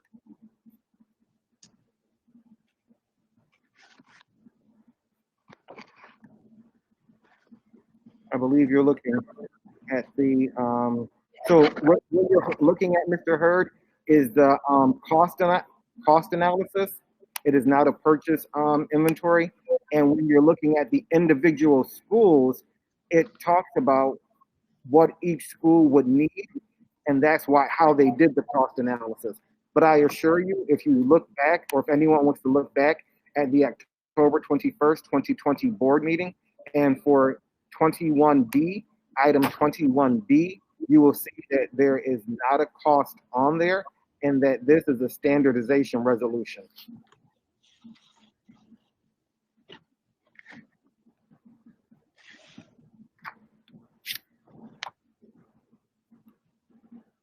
So what I can do is I can, yeah, we can work with athletics, and I can go through it further with you at another time if you'd like. Let's do that, please. Absolutely. Okay, good. So, gentlemen, Mr. Petrucci and Mr. Hurd, you have several questions about the board policy. We are going to be discussing these policies at our next committee meeting. If it is okay with you, that we can, maybe you can table your questions until that point, unless there's something that has to be brought out tonight. No, President Cottman, I'm fine with that. I just had a question on 18K, if that's possible. Okay, I don't have you down there for that. Okay, no problem. Basically, my question for 18K, I was just wondering if someone could quickly touch upon how we source our local produce and our outreach to MWBE farmers of color. Is there someone that can talk to that, Darren? I know it's getting late. Hear me? Bridget. Yes, Bridget is here. Yes, thank you. Good evening. I will be very quick. We're working really hard over the last 3 years to really increase our capacity to engage with local producers, protein and produce.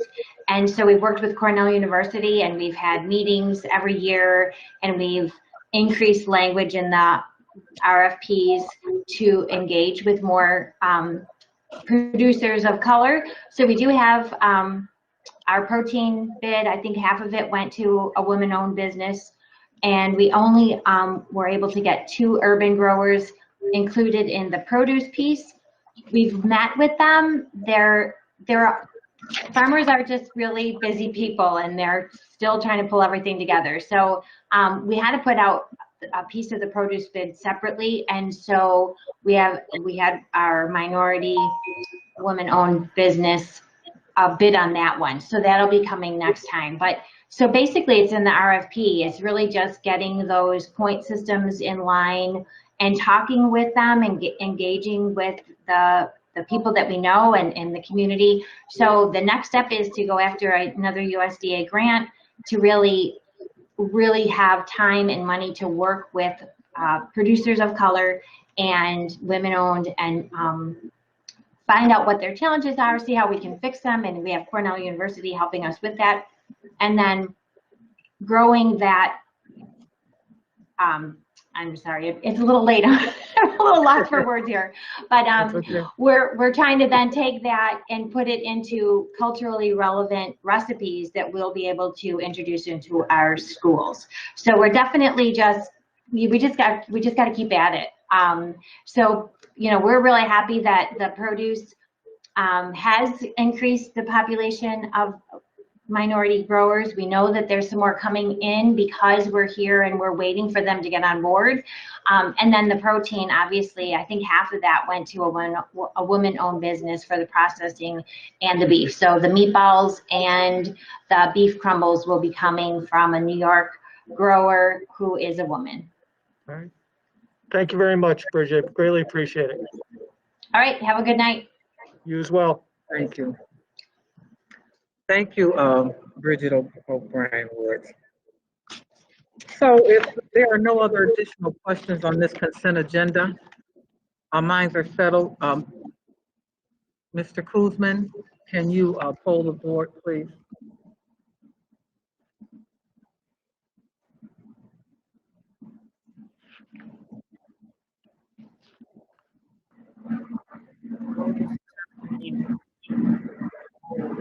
We can't hear you, Mr. Kuzman.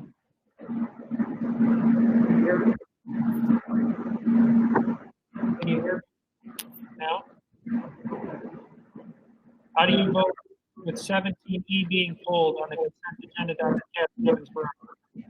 No exceptions. Mr. Hurd?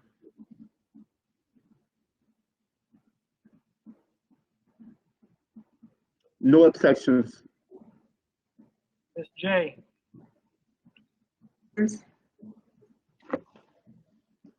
I heard a no exceptions, just to be clear. Ms. McCosy? Exceptions. Mr. Petrucci? No exceptions. Dr. Rivera? Exceptions. Mr. Scott? Exceptions. Woods? President Belkacem?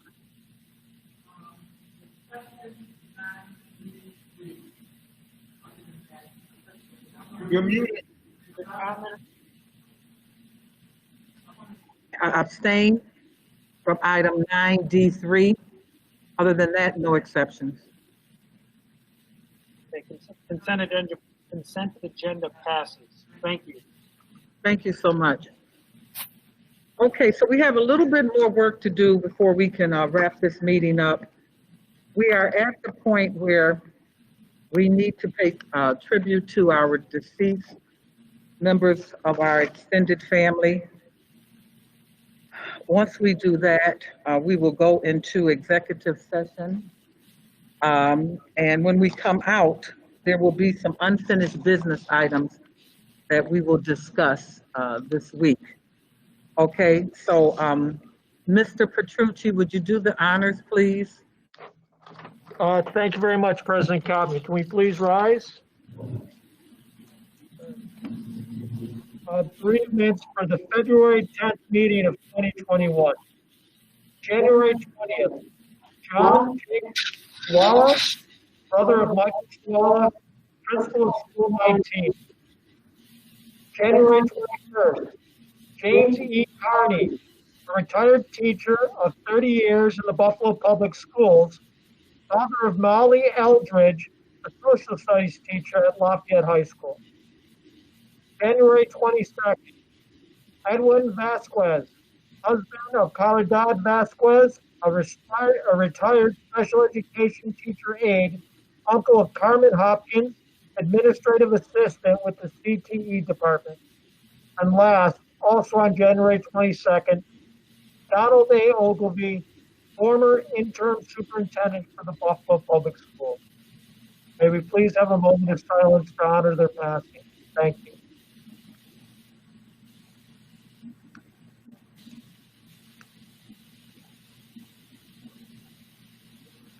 Thank you very much, board members.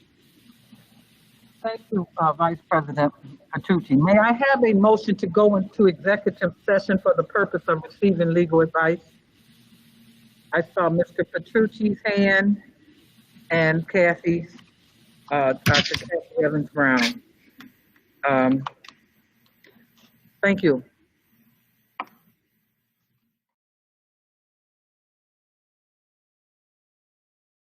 Executive session. It's 10:32 p.m. The board went into executive session and no actions were taken. I have a motion. I'd like to present before the board. I need it move forward. Whereas the September 18, 2019 board. Put your mic, take your mic. Now start all over. Okay. You muted? Thank you. Whereas at the September 18th, 2019 Board of Education meeting, the board via item 17B of the consent agenda awarded an energy performance contract to Johnson Controls, Inc., subject to a final binding contract being negotiated between the district and Johnson Controls. And whereas upon becoming aware of several material and non-waivable deficiencies with the procurement process for the energy performance contract awarded to Johnson Controls, the district exercised its right not to execute a contract with Johnson Controls, and therefore be it resolved that the board rescinds its approval of the award contained in 17D of the consent agenda from the September the 18th, 2019 Board of Education meeting. May I have a motion, please? I see Paulette Woods and Jennifer McCousie's hands up. Are there any questions or concerns? Would you like to talk about it? If not, Mr. Kuzman, can you poll the board, please? Okay, is this okay? All in favor, please raise your hand. Are there any opposed? It is approved unanimously. Thank you. Thank you. With that said, I'm sorry, President Cotman, I don't believe we heard from Hope J. Her video's still off. I don't know if it's proven unanimously or not. I had asked if Hope J. Mr. Hope heard before I started. Apologize. And I got a response that is why we move forward. Okay, I was just wanting to make sure. You said approved unanimously, and I wasn't quite sure. Just checking. Oh, I'm sorry. Thank you for correcting me. Hope J. was not present, Mr. Kuzman, to vote on this item. Okay? Yes, ma'am. Thank you, Mr. Hurd. All right, under unfinished business, is there anything that the board would like to talk about before we adjourn?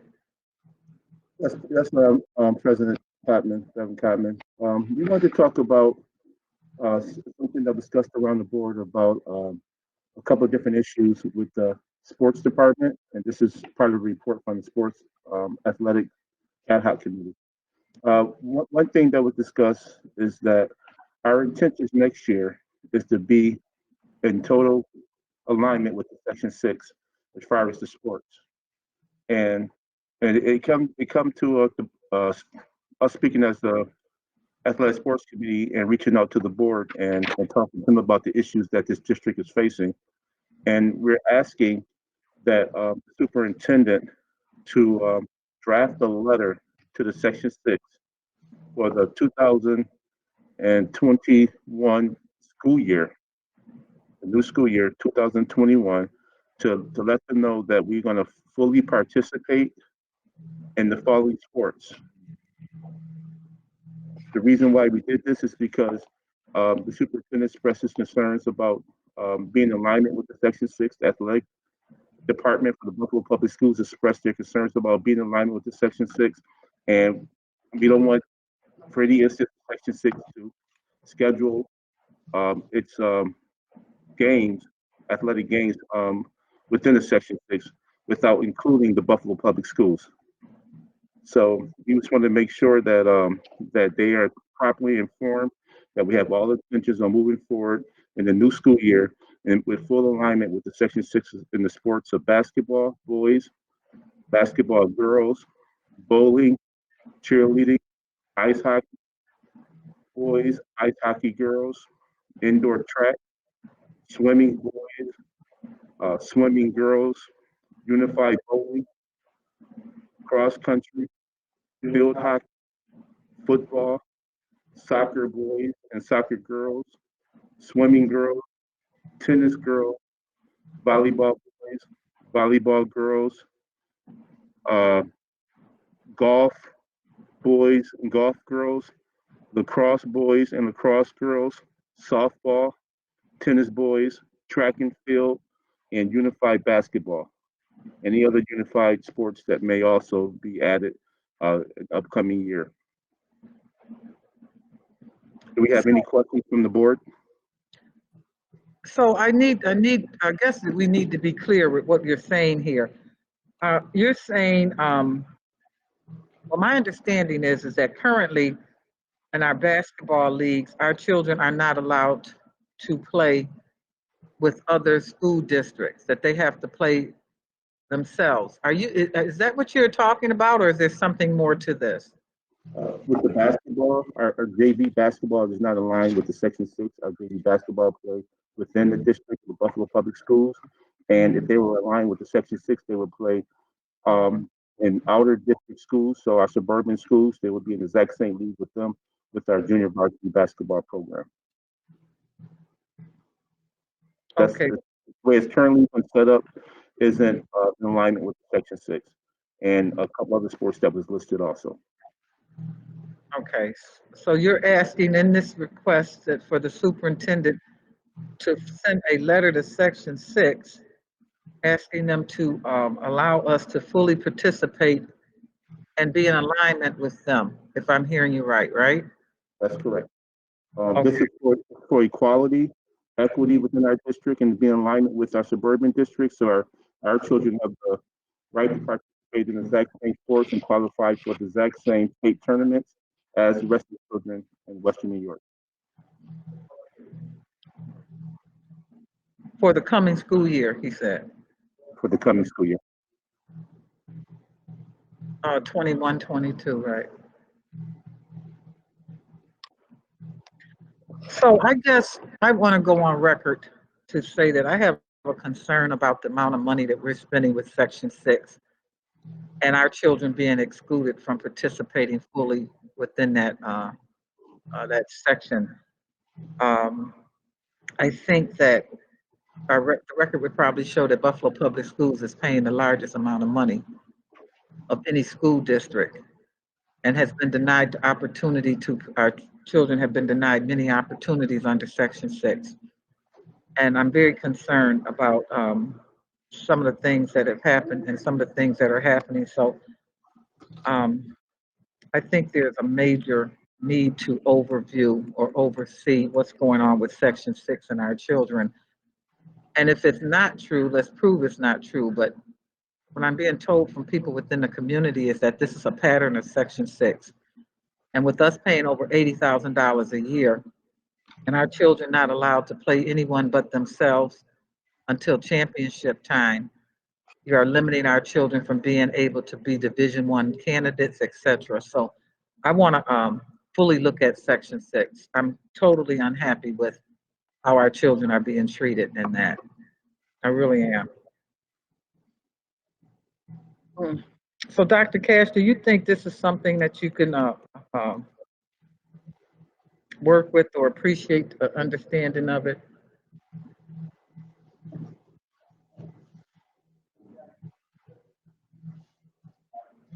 Your mic is off, Doc.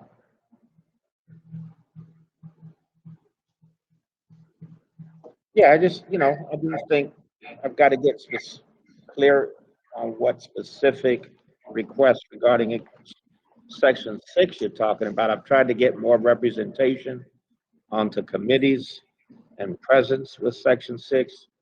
But if we're talking about equity, we just have to be specific on where we are concerned so we can address those concerns. I always want to know if our children are being treated fairly and equitably. And if that's not the case, then I've got to know that, and I will take aggressive action on it. Now, as far as Mr. Hurd's request, I don't see that as a problem. However, I think it's premature to talk about what we should say we're going to be involved in next year before next year comes. It's like this year. This year, we were out of school for most of the first half of the year. And there's some mounting indication that we could be in another zigzag year next year. So I don't want to prematurely say, please put us on record as being signed up for all those sports before next year comes. We have to we're still in a pandemic. The pandemic's not over. I don't know when it'll be over. And we take it step at a time right now, step at a time. Just started back in school. And that's why I said, okay, where are we with Section 6? Who's participating? What season are we in? And I wanted to try to give the only sport that I knew was on our docket was basketball. And I said, all right, let's see if we can mount the program on a last minute's notice like this, give our kids an equal chance to play. So there are ongoing issues that you have. Certainly I want to hear about it. and continue to work on. Okay, so we have a hand raised, Board Member Jen Marcus.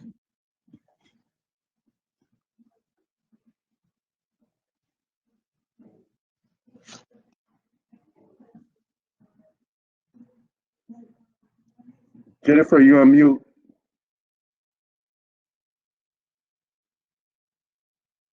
Button. There we go.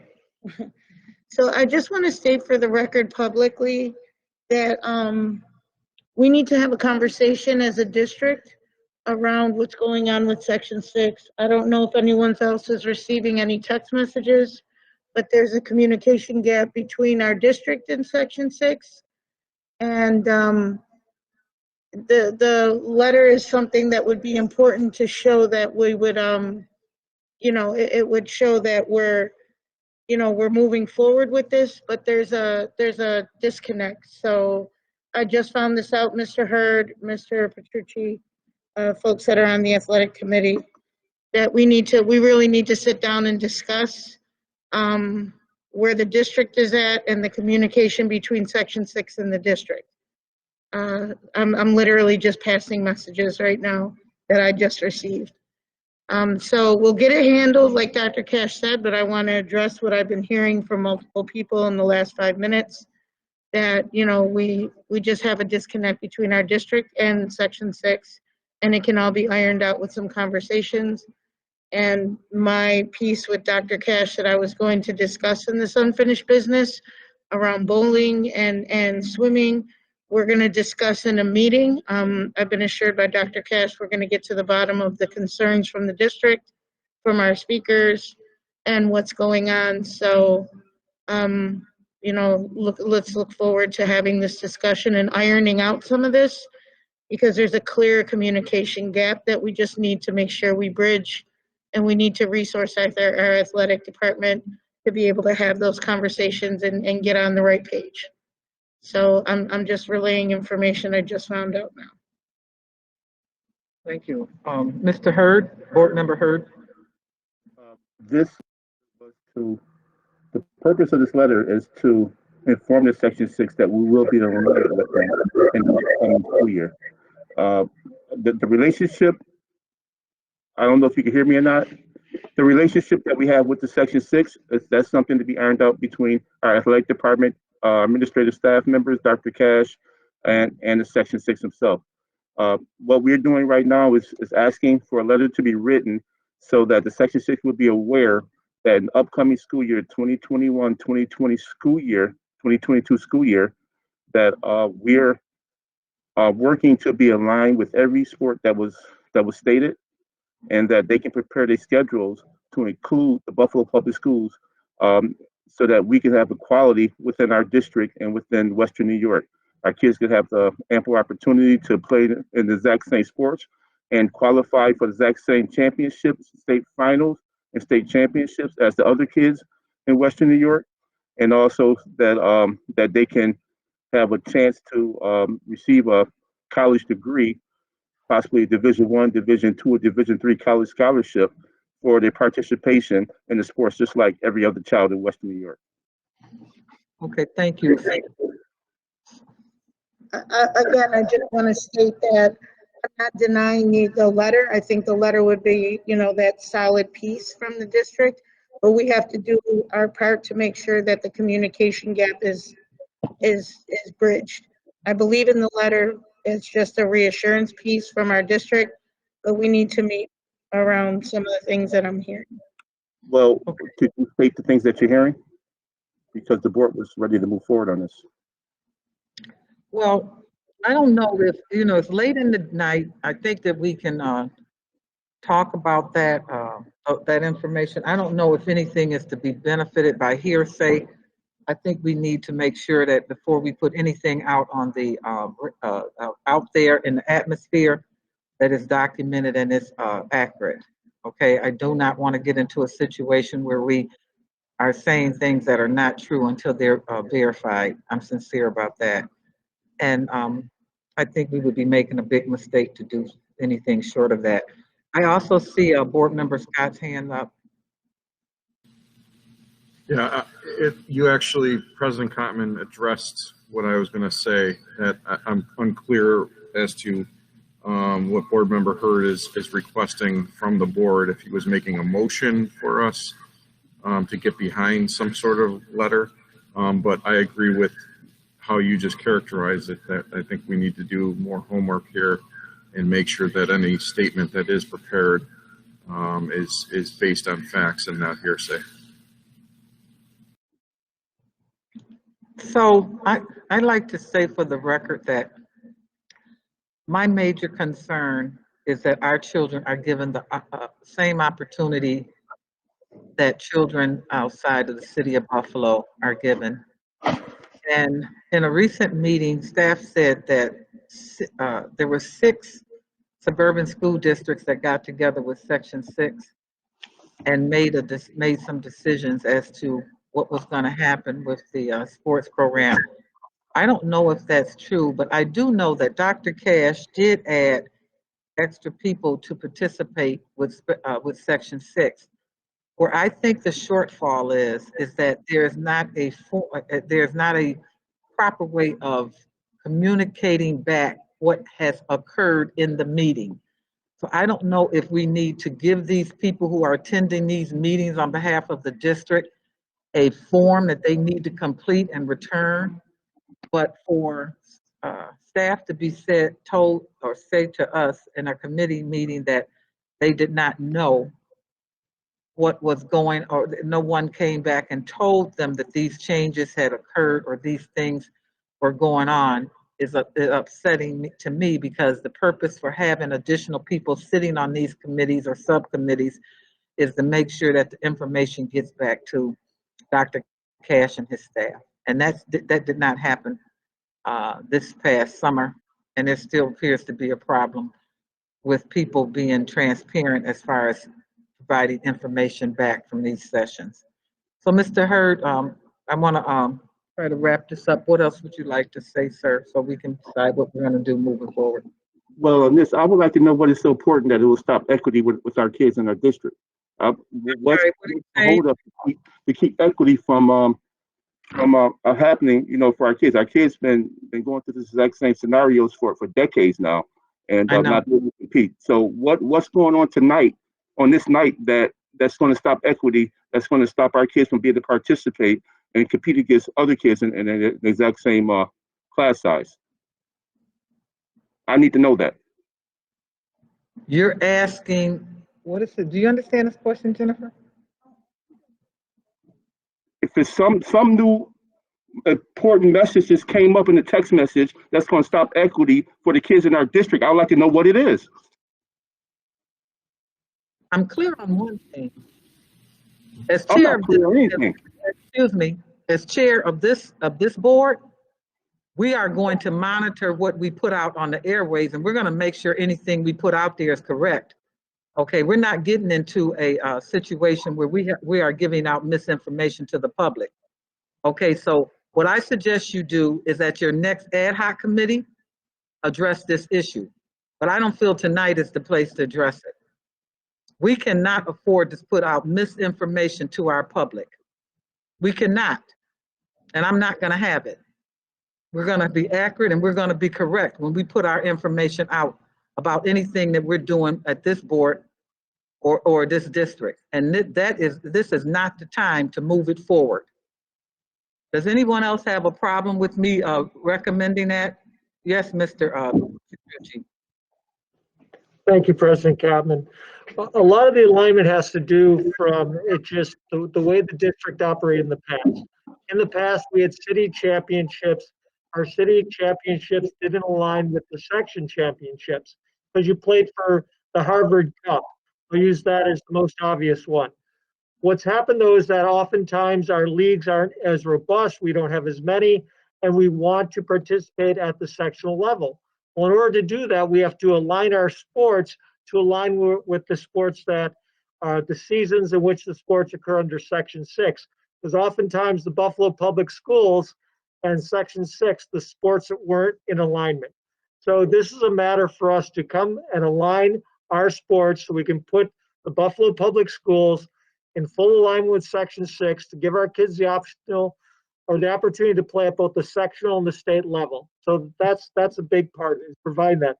But this is kind of mopping up what we had done historically for a number of years and bringing all of our sports, again, into this alignment with Section 6.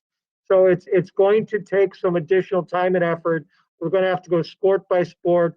We're going to have to move some sports from one season to another.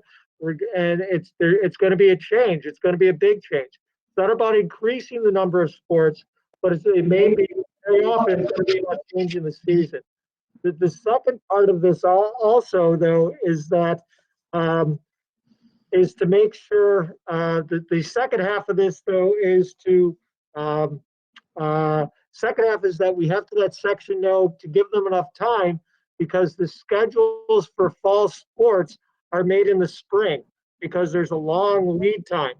So it's something that's kind of topical, that if we want to have some of our children participate in a Section 6 fall sport where they don't now, we would have to let them know, not tonight, but relatively soon, because the fall schedules are decided in the late spring. So it's something we have to work on. We have to do the alignment. We have to notify Section 6 if we're going to have these fall sports and put them that are going to be in line with Section 6. It's something we have to do relatively soon, because now is the time when we would do it for the fall sports. So it is a undertaking. To your point, I don't want to give out bad information, but we have to go by sport, make sure they're aligned, let them know. It's not about creating additional sports. It's about putting those sports in alignment and giving our children those additional opportunities to play at both the sectional and state level. Thank you, Mr. Petrucci. Does any other board members have a concern about me and making a decision not to provide information that may not be correct or that should be double checked before we put it out there? I believe you're 100% right in saying that. This is why I wanted to say Dr. Cash has already said that he would meet with us in order to be able to bring any clarity, meet with the athletic department so that we would have more, concise information moving forward. And I believe this letter is reassurance. I'm not denying the letter, but we have to have our ducks in a row before we start putting statements out. So that's point blank what I was trying to go to, so we didn't waste any more time on it. Okay, thank you. All right, so Dr. Cash, the will of the board is that we check into fine tuning and work with putting together our team so that they are in alignment with Section 6. So if we have a team that's not in alignment with Section 6, that we can take a look at that. I believe that's what the board is asking. Is that not right? And so Dr. Cash says, okay,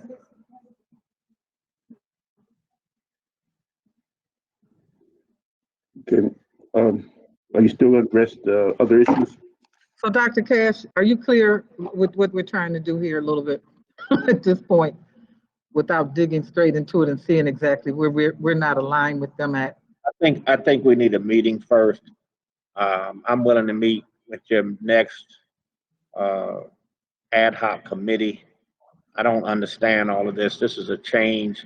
Some of the things coaches have said they prefer to stay, for example, in the Yale Cup, which is an internal competition with basketball because it's actually more competitive.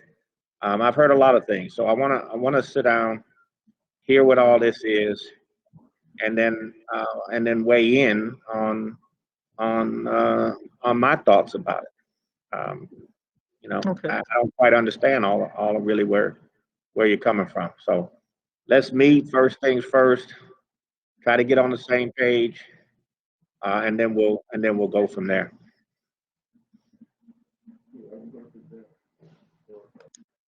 All right. So at this point, we're not going to do an action at this point, or I think what I would recommend is that once we pull it together, that a formal resolution from the board is presented that involves the letter to Section 6 and making sure that we specifically are aligned with what's going on with Section 6. In addition to that, I'd like to also look at any other inequities or practices that we may be doing or are a part of that we can fix. Is that okay for now at this point? Is the board in agreement with that? And shake your heads. Because we want to be correct. The most important thing is to be correct, okay? Moving to the subject, I'd just like to share with you that there is a campaign that is currently happening in regards to the National Day of Hijab. It was February the 1st. Our district didn't, our girls, our people who wear the wraps did not get an opportunity to participate. So from the efforts of Adwa and Nasir, we were able to put together a flyer. And for the month of February, for the remainder of the month to almost the end of the month, young ladies will be able to put their hijabs on and take pictures and download them into on our website. It also covers women that are who are non-Islamic but who wear turbans. And I'm going to get my hair wrapped up in a turban or hijab, and I'm going to post a picture, and I'm going to support our young ladies, because this board did a resolution years ago that put this in place. And so it's being sponsored by my initiative, but in conjunction with the board, because the resolution is active to this day as far as supporting young women who wear hairdresses, or headdresses, I should say, and which they've been wearing them since the beginning of the time. So I just wanted you guys to know that that's going to be out there. You'll be getting a flyer on that. And I think that's all. Oh, the only other thing, Dr. Cash, I wanted to talk about was I would prefer that we get an update on Duville, our relationship with them. When we last heard about Duville, there were some major concerns from this board in regards to our children, and we have not been updated. Meanwhile, we have staff that is on record supporting additional programs for them. I would like to see in a future meeting an update on Middle Early College, as well as Duville. What did our children do academically last year? What type of supports did they have, and et cetera, so that we can know that the money that we're spending for college courses are properly being spent in this environment, and our children are receiving the support that they need on the campus. That's what my concerns are for our Middle Early College students and our Duville students. So, you know, that can go under student achievement, Dr. Kathy Evans-Browns, but I think it's time for us to get an update on Duville. I really do. Oh, yes, Paulette Woods. Madam Chair, I just need a little bit of a clarification on the issue that you were speaking about for sports. Is your meeting going to address the numerous calls that I've received about swimming and bowling? That's what seems to be blowing up my messages from the constituents. That swimming is a non-contact sport, bowling. That's what the people addressed on the speakers list. What did you say to address that? That's what I missed. Okay, so my understanding from Dr. Cash is that the possibility to move forward with bowling is a very probable possibility, considering if we decide to do our own league. As far as swimming is concerned, I don't have a decision on that. But I do know that we can put together, and the request of the board, a temporary league for our bowlers. And I'm not sure how the swim would work. Do you have any idea on how that works, Jennifer? That's part of what we want to, meet about, so that we're 100% in, When are you talking about meeting? We'll very soon, in the next few days, we want to definitely meet. Dr. Cash is, very willing to make sure we bring clarity to all of this and be more inclusive with, the bowling and swimming, and make sure we have all the dates correct and our ducks in a row. And if we come up against anything that really prohibits us as a district to do this, it better be a really great reason, because we are in interest of equity for all of our students. So it'll definitely be addressed. We are in the belief of equity for all of our students. And, whatever miscommunication there might be around that, we're going to meet to make sure that this is all handled. And I totally trust in the fact that we're going to get to the bottom of a lot of these issues and provide the answers that are needed for the questions that are being asked. Okay. It just takes communication. That's all we got to do, people, and we're going to do it. Well, I'm working next week. I don't know if anyone else is, but I will be working next week on Buffalo Board of Ed. Yes, Mr. Hurd. I'm not quite sure how many meetings do we need. The first time we was addressed with this issue was August 19th. Here you are. You muted? I'm not muted. Okay. All right. Go ahead. I'm not sure how many times we got to meet about these issues, especially the bowling issue. The first time this was introduced to us was August 19th of 2020. And then at the time, the board had a consensus statement saying that we wanted bowling included. And that was the same time introduced with the indoor track. We had, between August, we had to have at least 6-7 meetings that was surrounding the bowling and swim teams. And I don't know how many more meetings that we would need to formulate a plan for this prior, and also reached out to the board about and was supposed to come to some conclusions today. How many more meetings do we need? You're 100% correct. August 19th. I'm not sure the understanding of keep meeting on the exact same thing over and over again. We're not coming to any resolution. Let's be real here, okay? We've been in COVID. We've been shut down. And I'm hearing you talk to me like I'm supposed to figure out something all of a sudden, and we've been back in school for a week and a half. That's been my focus. Getting us back in school, figuring out if we can do it safely enough, and that's all. That's all I've been focused on. So I said, let's have a meeting, figure out all these issues, whether we can do anything this year with bowling and swimming. What are the issues? What are the costs? Don't want to put any costs. Nobody put any personnel. Nobody told me anything about that. Just what you want to do. We want to do this. We want to do that. We want to do that. And I told you what the 3 most important things that we should be focusing on are. This is not one of them. So I'm simply saying to you, what do you want me to do tonight? Calm down, Dr. Cash. Well, you coming at me. You coming at me. Calm down.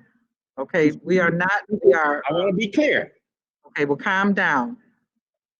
Thank you. So, what do you have?